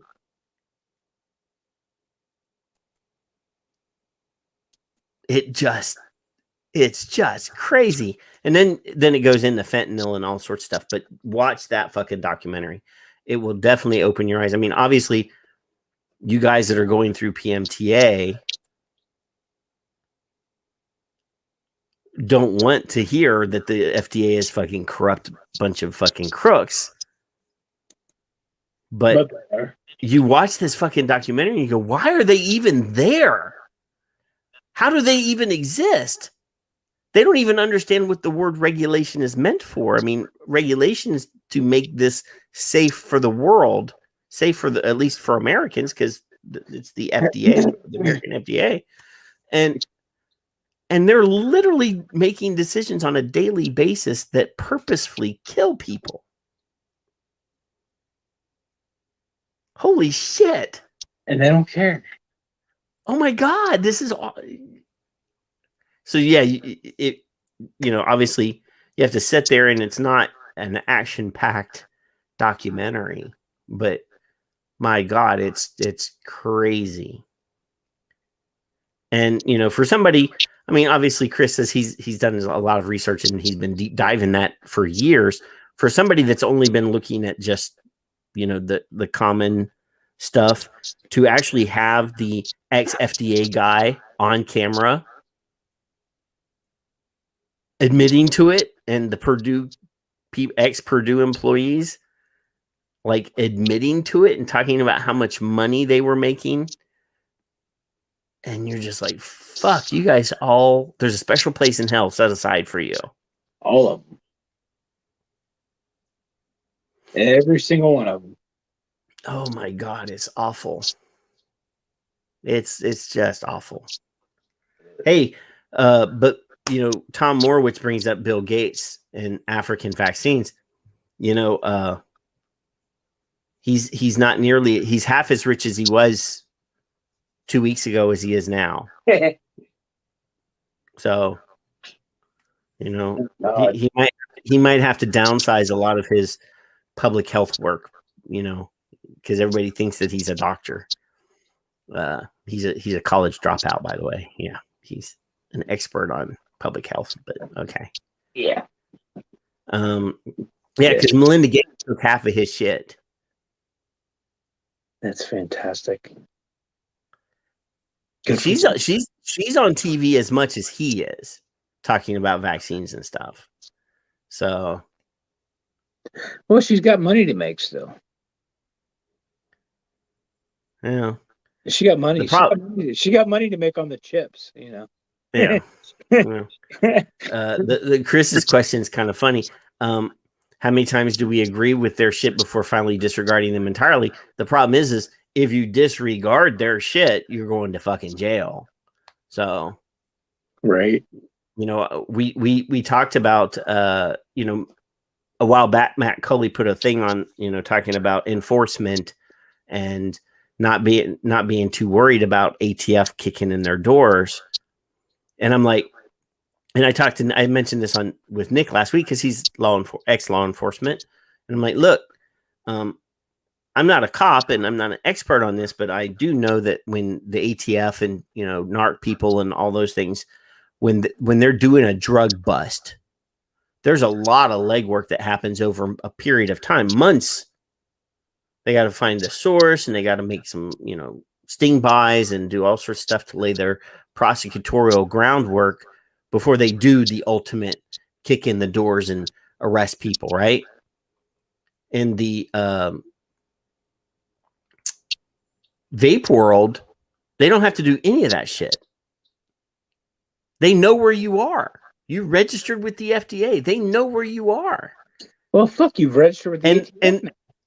And they don't even have to worry about whether there's going to be a guy on the other side of that door with an AK-47 when they kick in the door. Because when they come to do an ATF screen on your shop, they're going to walk in. It's probably not even going to be armed guys. These are probably going to be accountants. They're going to walk in. They're going to look at your shelf. They're going to go, okay, you're selling product that's unregistered, yada, yada, yada. Here's your citation, and put a chain on the door. And they can do 5 or 6 of those a day without any of the groundwork that they, and these guys, they're just looking at how many arrests they make and whether or not they can, get a conviction. And it, for them, doing a bunch of vape shops is like, oh, let's go do this. Nobody's going to shoot at me today. Right. We're like easy. We're small potatoes. Yeah, one of these days when they get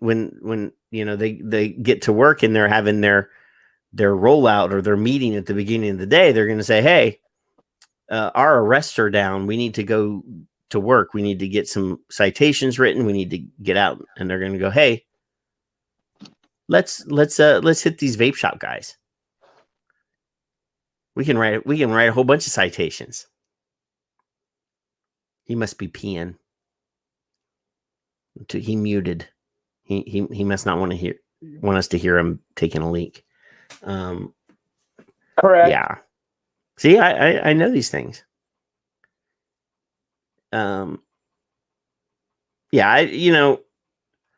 Chris, I don't particularly I've been pretty hands-offish on Facebook, and I only interact on Twitter. And I own, and all of my tweets are advocacy stuff because,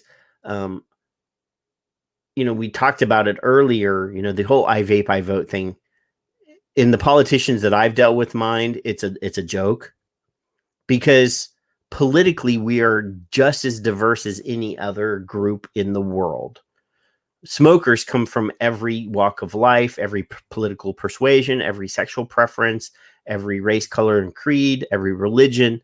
And there are many things that people, gay vapors was here earlier.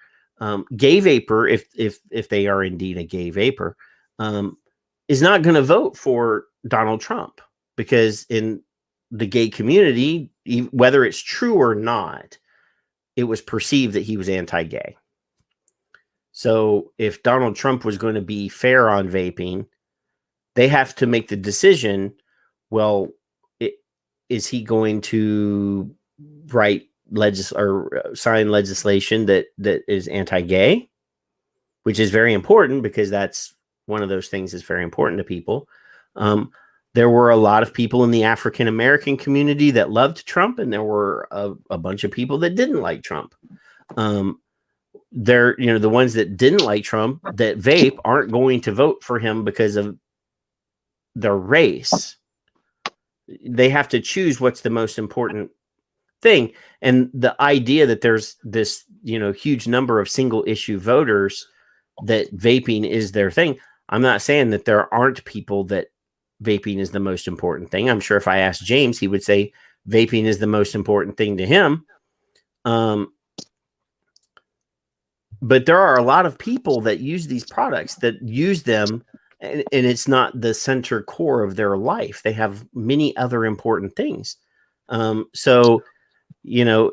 we can't even agree You know, I keep seeing, even today, I saw somebody say 13 million vapors in the United States.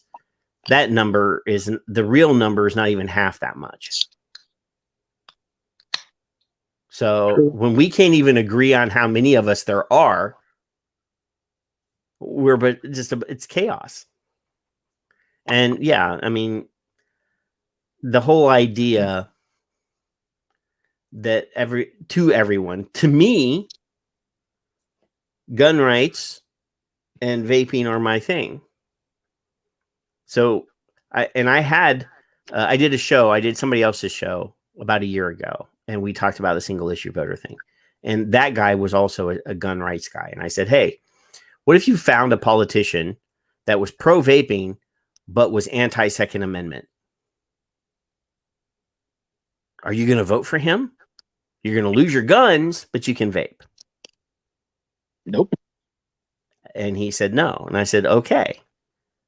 So there were, and there are probably quite a few pro vaping politicians that would be pro vaping, but would be anti Second Amendment. Yep. 100%. You're correct. So, yeah, I mean, I hate to, because it's the one thing that makes us feel good, the we vape, we vote thing, because a lot of people can also tweet. They can do it real fast. It takes 5 minutes of their day.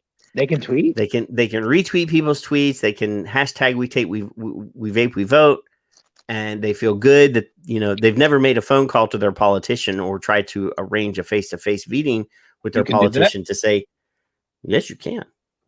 I've been in Ted Cruz's office here, the Texas office, not the DC office, the Texas office. I've been in all of my local, my state representatives' offices. They know me. The ones that are my, Michael Cloud and all the other guys. They know who I am. I'm that vaping guy, and I'm the one that cusses when I talk to them because this is Texas, and that's okay. My wife runs in all the, because she's fit and healthy, and she runs in marathons and half marathons. And Michael Cloud, my state representative, is a runner. So we've seen each other at local running events. I'm usually the one that's sitting in the lawn chair by the finish line because I'm too damn lazy to even stand up at the finish line. But my wife is running 26 miles. You're standing there with a bagel. Normally it's a cold beer because normally they have beer at the running events. Beer, yeah. In Texas, in Texas, at the finish line they have barbecue and beer. Yeah. Ohio goes and bananas and beer, but yeah. I had Congresswoman Joyce Beatty, who is African American. She is, I think, now the leader of the African American Caucus. And I had her tour my lab 4 years ago. Yeah. Yeah, I mean, she absolutely hated the industry. She was a stroke survivor from smoking, thought that we were the same thing.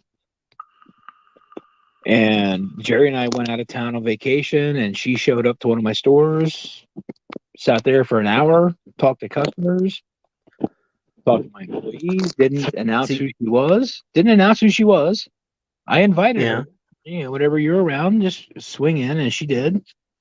And I got a really nice email from her saying, what a great time she had and how awesome our people were and how amazing it was. Talk to the customers, who this has truly changed their life. And then she had her people come over and tour our lab one day. She will never support us publicly, but privately, if there's an issue that we need her to vote, no or yes on, she'll do it. I mean, even when the Cole Bishop thing came out. Well, Sanford Bishop was an African American, right? Well, when the Cole Bishop thing came out, she was dead set against it, and after she came through and spent the time in her store, she voted for it. She didn't stand up on a pedestal and say, "I'm going to support these vape guys," but she cast her vote quietly and did her thing, which is great. But how often do you get a congressperson coming in, especially the one that hates you. Hey, what I need you to do is get your guys in your lab. I just thought of something. So big knowledge. He's still ghosting because he commented a little while ago up there. He loves chocolate covered chocolate covered pickles. Oh, So the guys in the lab need to make a chocolate covered pickle liquid. never Just happen. a one-off. It'll never happen. Because I know there's actually a pickle e-liquid. I know that. Oh, there's a crabby liquid too. I know.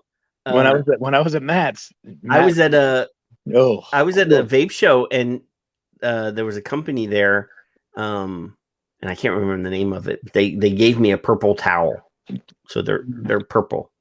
And DJ LSB was at their booth. He was repping them at that booth, and Demetrius and I walk up, and they had a spaghetti and meatballs e-liquid that they made Demetrius try. I remember that. That was funny as hell, actually. Ugh. Because he vaped and he's like, yeah, that tastes like spaghetti and meatballs. It's awful, but it tastes like spaghetti. and I don't like everything bagels. I'm sort of boring. I like, because Chris like is saying that bagels. everything bagels is a good consolation prize, is what he said.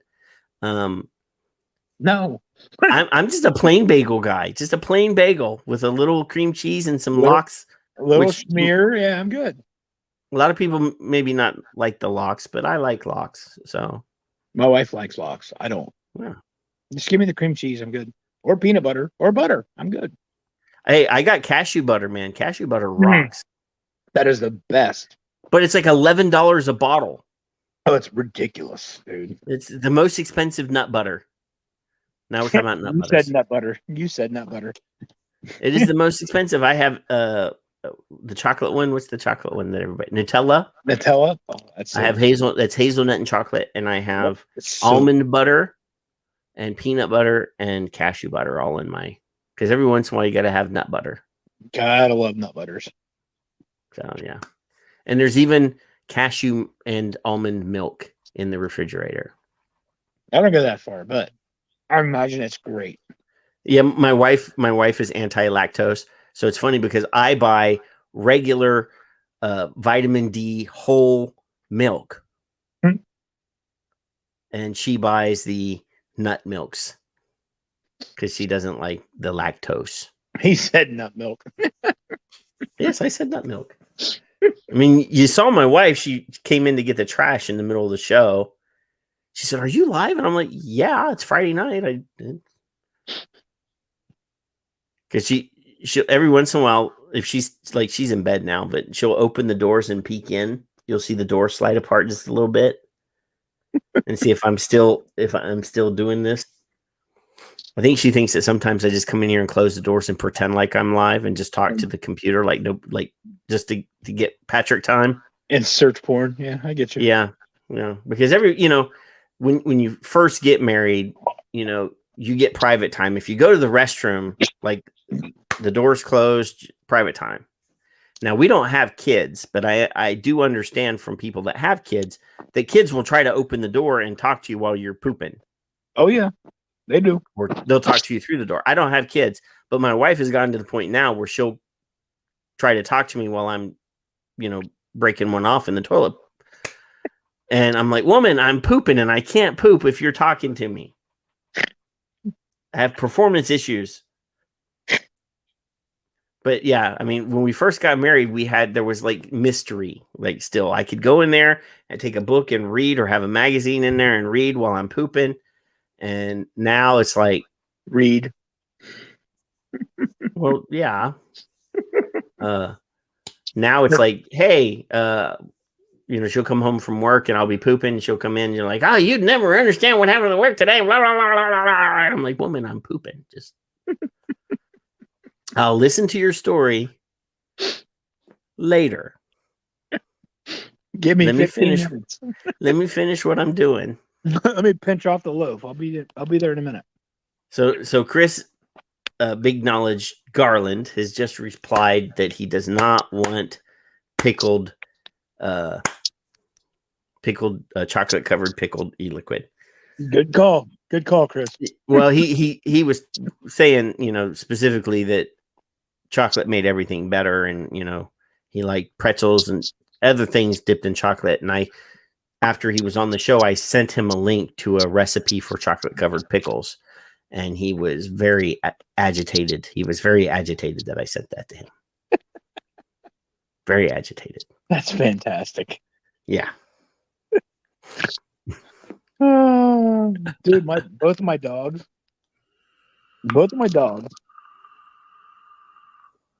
They're sacked out. They're saying, Dad, it's time to go to sleep. Owl. They're watching TV, Dad. There's Outlaw. Is that a fish tank? That is a fish tank. There's Outlaw. Okay. There's Max. Max is like, don't look at me. Outlaw He's giving you side eye, man.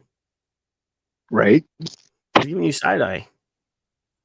Well, the funny thing is, like, if Jerry's upstairs, like, asleep, normally they're up there with her, and the fact that I would be too. The fact that they're both down here.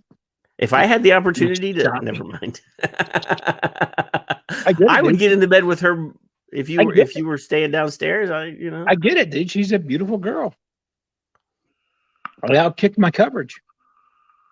I get it. Oh, dude, I am so married out of my league. It's not even funny. When I was dating my wife, my wife's boss was like, I have this really nice dentist that I would like to introduce you to.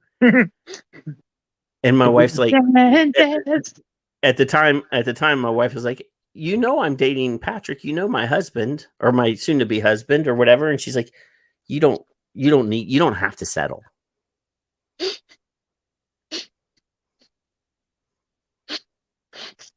Dude, her parents were like, take her, please. Well, yeah, I mean, it's funny because we went to the Philippines the very first time that we went to the Philippines to meet the family. And, we fly into Manila, and her parents live far away in the province is what they call it, north of 10 hours north of Manila. So Leia's brother and aunt and uncle meet us at the airport. And the aunt looks at me and then looks at my wife. And then looks at me and looks at my wife. And looks at me and looks at my wife. And at the time, my wife had gained a few pounds. And she said, well, and she said this like out in the open.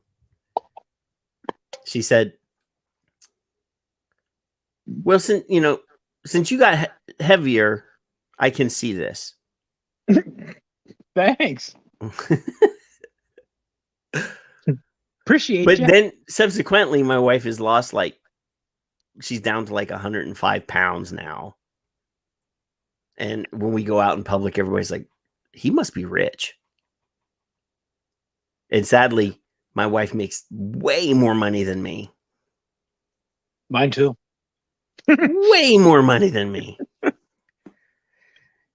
She didn't marry me for my money because I ain't got none. I feel your pain there, dude. I feel your pain. Oh, mine lost 135 pounds 4 years ago. She is super tiny now. Well, there's a picture of my wife from 6 years ago. We went to visit my mom in Pennsylvania, and where my mom lives in Pennsylvania, they have what part? Altoona area, Bedford County, Pennsylvania. It's all farms, and it's very rural. There's not anything there, but they do have a lot of independent dairies there. And most of the independent dairies have an ice cream stand where you can get super awesome fresh ice cream, right that the day that it was milked, it's processed, and tomorrow it's going to be ice cream from really cold cows. I get it. And we go to one of these, the best one in the area, It's called Richie's Dairy. And they have an ice cream stand, and they have a rotating, they have like 10 or 15 flavors a day. And tomorrow they might have 10 or 15 different flavors. And you can buy gallons, quarts, half gallon, ice cream buckets. They have coolers there where you can just walk in and buy, ice cream. And we go to the ice cream stand, and she gets a triple scoop waffle cone of ice cream. And I took a picture of her at the ice cream stand holding up this ice cream cone. And the picture was unflattering because she had gained some weight. And we get to the car after we ate the ice cream. Like, we're eating the ice cream in the car, and I put the car in reverse. I'm going to back away. And she's like, "Where are you going?" I said, "We had our ice cream. We're going home." She's like, "No, I'm going back in to get more." It's that good. So after she started going to the gym and she got down to 105 pounds, the gym went to her Facebook and found this picture and then put a before and after on the wall. And she was so mad. Like, she raised hell until they took it down. She was not going to, she was, that you use that picture without my permission and yada, yada, yada. And blah, blah, blah. I don't want anybody seeing that picture. She erased it off of her Facebook. So I have the Alexas in the house with the screens, right? And you can add pictures. And when it goes into idle mode, it like cycles through pictures. Right. And I put that picture on there. And she almost threw the Alexa across the room until I deleted it. Mm-hmm. So if we ever get divorced, like if one day she says, "I'm tired of your ass, get out," I'm going to put that picture everywhere. That's like my blackmail material. She's going to stay married to me, or that picture is going public again. The important question, on everybody's mind, was the ice cream a chocolate pickle ice cream? There was no chocolate pickle ice cream. Definitely not. They have, and I live in Texas where like you have to worship Bluebell. Like Bluebell ice cream is like the Texas brand. Oh. And apparently if you're from Texas, Bluebell ice cream is better than every other ice cream in the world. Okay. Richie's Dairy ice cream kicks Bluebell's ass. Oh, I'm telling lose my Texas card. I'm telling Jerry Jones. Well, he's a loser anyway. I hate his guy. I'm an anti-Dallas Cowboy. I'm only slightly less anti-Dallas Cowboy as I am slight anti-Pittsburgh Steeler. How far away are you from Austin? 4-ish hours. Okay. Now, Texas is a giant fucking state, right? It's kind of small. Yeah. A couple years ago, we drove from here to California.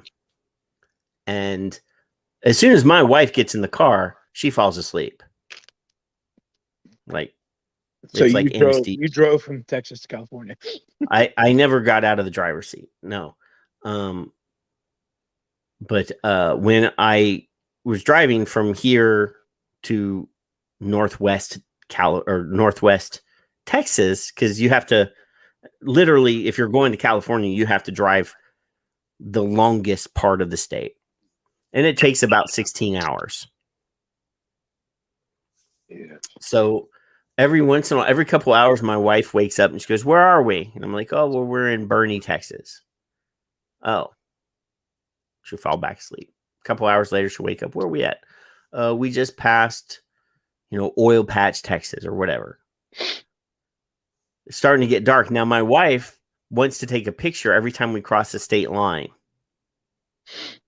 So she wants to get a picture in front of every, you are welcome to New Mexico. Welcome to Arizona. She wants me to stop on the side of the road so she can jump out and get a picture.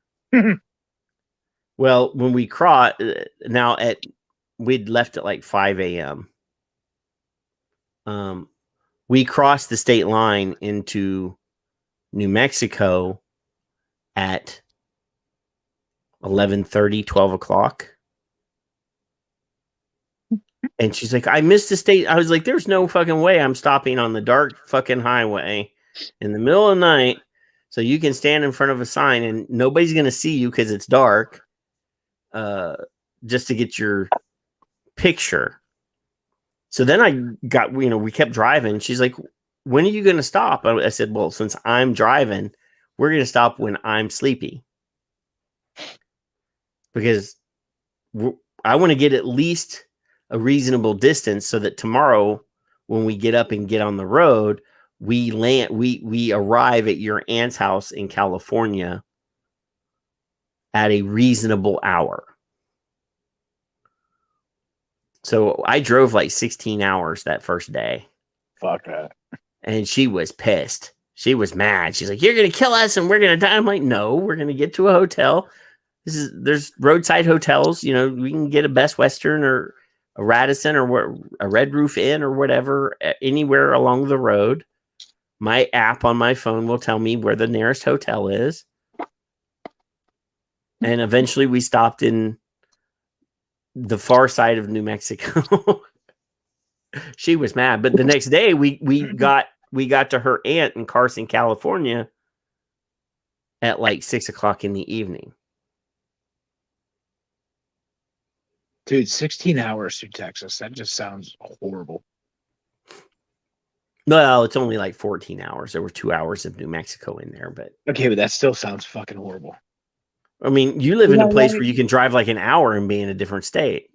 It's about 3 hours, 2.5. In all directions? If I go east to west, it's if I go to Pennsylvania, it's 3 hours. If I go to Indy, it's about 2.5. If I go to Michigan, it's 3 hours. If I go to West Virginia, it's about 2.5. Yeah, it's okay. Well, 2.5 hours though. I mean, that's 14 hours. I mean, for me to get to the nearest state would be Louisiana, and that's still 6 hours. That's fucking crazy, dude. That state is just way too damn big. If I go from here to Houston, it's almost 4 hours, and that's not letting any grass grow. I mean, that's like, dude, I want to go back to Austin. Where my mom lives in Pennsylvania, she can be from my mom's house, you can be to Maryland in 30 minutes. Oh, so she's on the south side. West Virginia in like an hour. You can be she's on the southwest? South Central. It's about 3 hours, 2.5 hours east of Pittsburgh, and about 4 hours west of Philly. So Johnstown is about an hour away. But yeah, she's in the south central part of the state, like right above Maryland. And Maryland, Virginia, West Virginia are all like right there, you know. Right. So like it's there's nothing worth the drive in California, Chris. I'm sorry. I've driven it. I've driven from San Diego all the way to the top. And nothing worth it in there. Nothing. Now, I will say that you always hear about how bad it is to drive in LA. Oh, it's fucking terrible. It's nowhere near as bad as driving in DC. No, it's terrible. Or fucking Dallas. LA's the worst. I didn't have any problems when I was in California driving. I never got stuck in bumper to bumper traffic. I never got any of that. Oh, I did this one night. We were with some people and we got hit in traffic, right outside of LA. We were in traffic for 2.5 fucking hours. And what made it even more aggravating, there are people on motorcycles coming up lane splitting. Yeah. You'd be sitting there just chilling, waiting for the traffic to move. All of a sudden, motorcycle about to take your damn door off. No, I mean, I drove it drove me out. from here to Carson, and the next day I said to my wife, "Hey, you hang out with your family and, see your aunts and uncles and your mom and dad are here. I'm going to take the day. I'm going to drive down and I'm going to see Fig." So then I drove all the way almost right to San Diego. Like he's a spitting distance from San Diego. Right. Then I drove back and then we drove through LA. We went to Sacramento, Stockton. We went to Lake Tahoe. We went to, I believe Fresno's right there. All the way. I went to drove through the wine country, did all that stuff. Fresno's up north, yeah. Yeah, went through at the time, they were having a water shortage, and the governor had said it was illegal, or they were going to fine farmers for watering their crops. And there were billboards like all over the place about, farmers feeding the country and needing to water their plants, and the governor saying you can't water it was a big deal. This was a couple years ago. And I'm just like, wow, this is a weird place. I had fun in Fresno. Fresno was all right. I had a good time there. Yeah, the frame of mind. Like I'm walking, we were in Stockton. No, Sacramento. And we're walking with my wife's aunt, and I had a bottle of water and I threw it in the garbage can and kept on walking. Well, there were people when I threw that water bottle in the garbage can that were freaking the fuck out because I put a piece of plastic in the goddamn garbage can. And they audibly gasped when I did it. How dare you? Strangers. It wasn't my wife's aunt. She turned and said, and then looked and saw that I put the plastic in the garbage can because I couldn't see there was a recycling bin around the corner. How dare you? And she took the plastic and put it in the recycling bin and came back out. And she said, "He's from Texas." And everybody ran. And I said, "Why are they running away?" And she said, "Oh, well, I told them that you're from Texas, and they probably thought that you had a gun and you were going to shoot at them." He's going to get that Texas on me. And I was like, son of a bitch. I was like, I am armed, but they don't know that.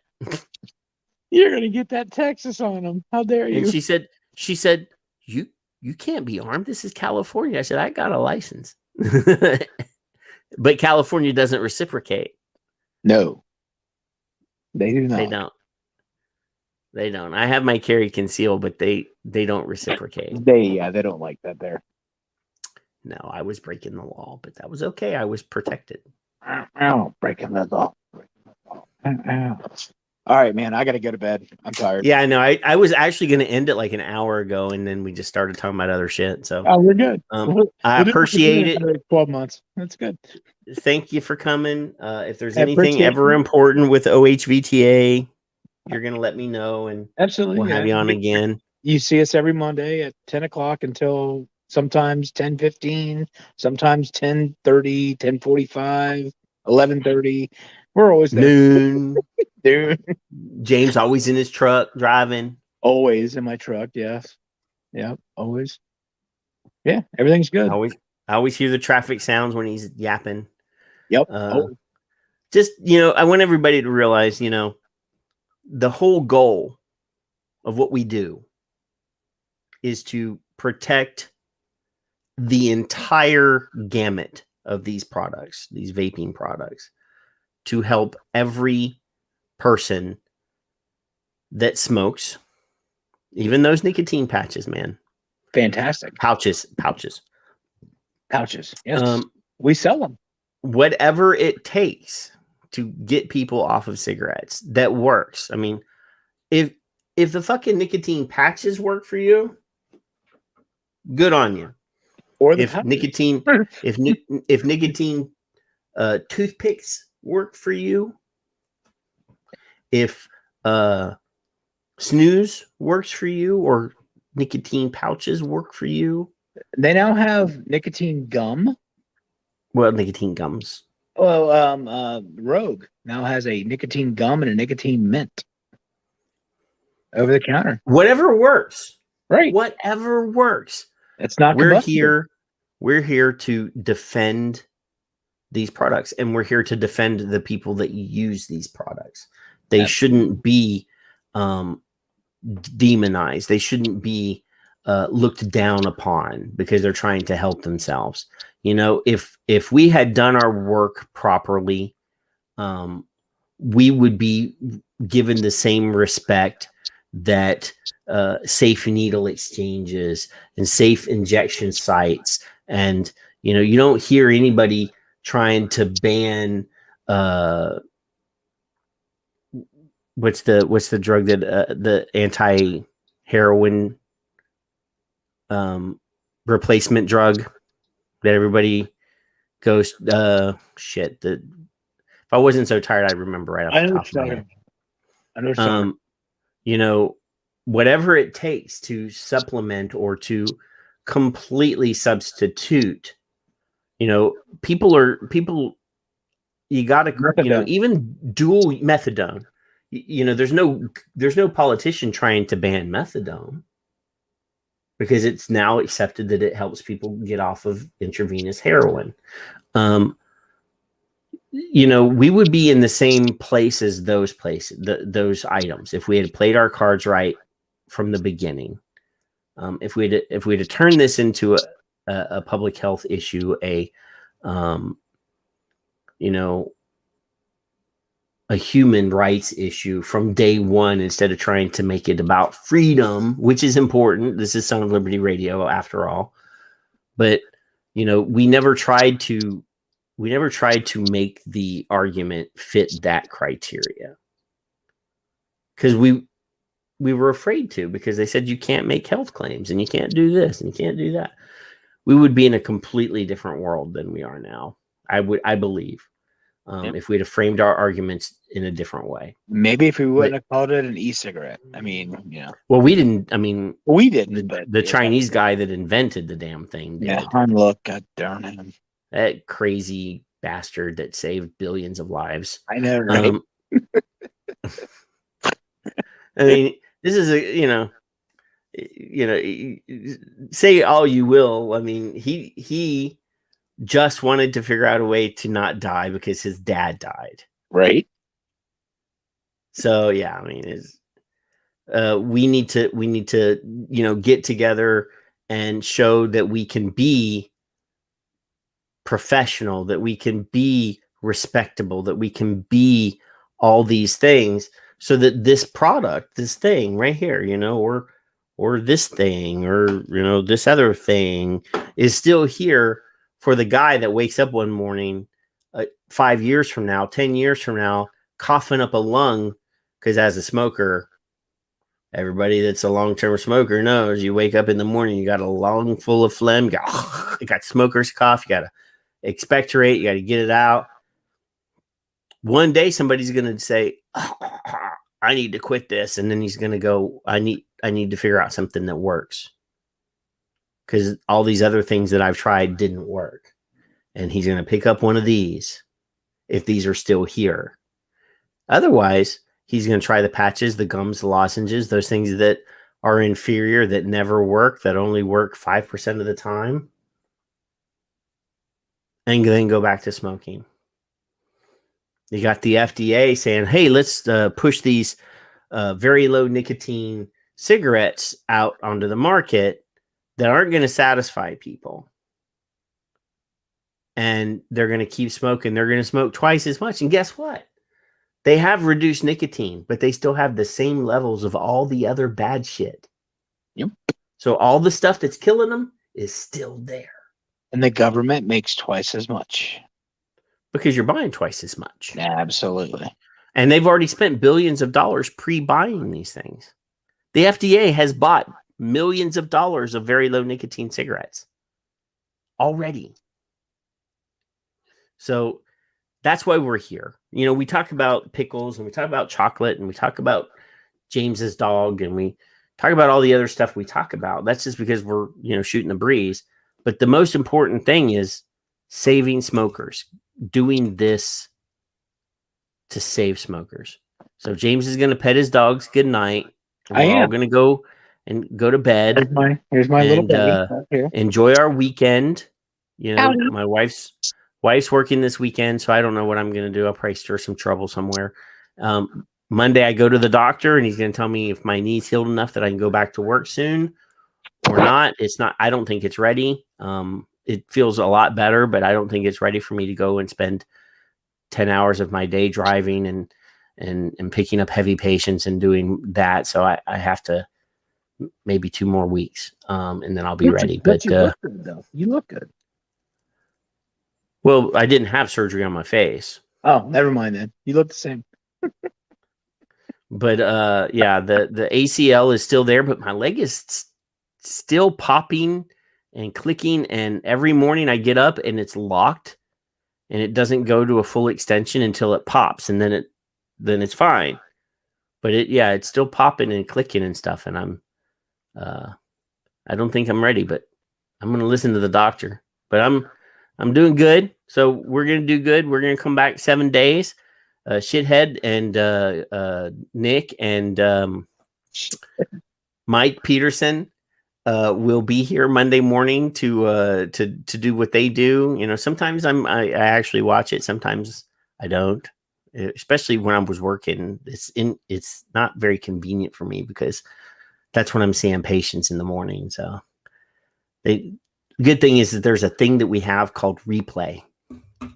And replay is always good because you can always watch it on your lunch hour. There you go. If they don't get too wordy and stuff.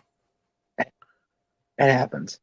But sometimes, Nick Orlando is worth listening to. And Mike's got that really velvety voice. He does. And that James guy, he's all right too. He's okay. And Nick and I are going to do a live show together in a couple weeks. So that'll be interesting. That'll be interesting. Who's producing? Whichever phone works.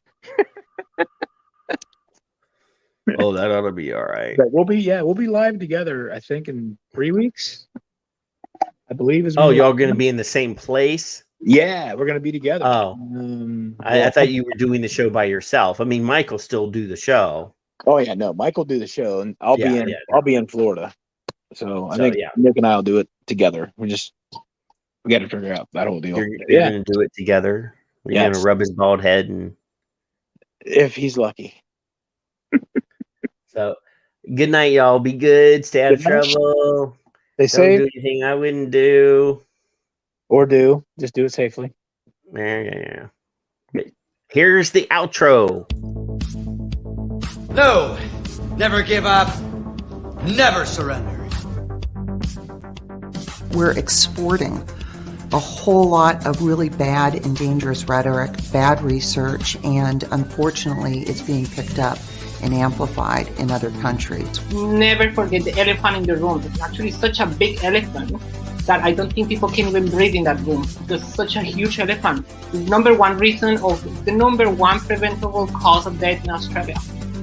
So when you are taking a precautionary approach, when you're like, no, we just don't know enough, I just tell them, shut up, because that just I don't know is killing people right now. No, never give up, never surrender. We're exporting a whole lot of really bad and dangerous rhetoric, bad research, and unfortunately it's being picked up and amplified in other countries. Never forget the elephant in the room. It's actually such a big elephant that I don't think people can even breathe in that room. It's such a huge elephant. It's the number one preventable cause of death in Australia. So when you are taking a precautionary approach, when you're like, no, we just don't know enough, I just tell them, shut up, because that just I don't know is killing people right now. We're worried that, in fact, a lot of members of the public still think that using an e-cigarette is as harmful as smoking a cigarette. I mean, I have said that it would be tragic if smokers didn't quit and carried on smoking because they hadn't tried an e-cigarette, because they were worried about the safety of an e-cigarette. It's not about really quitting smoking. Their ideological viewpoint against vaping is so strong and so weird. Like, honestly, it's just weird.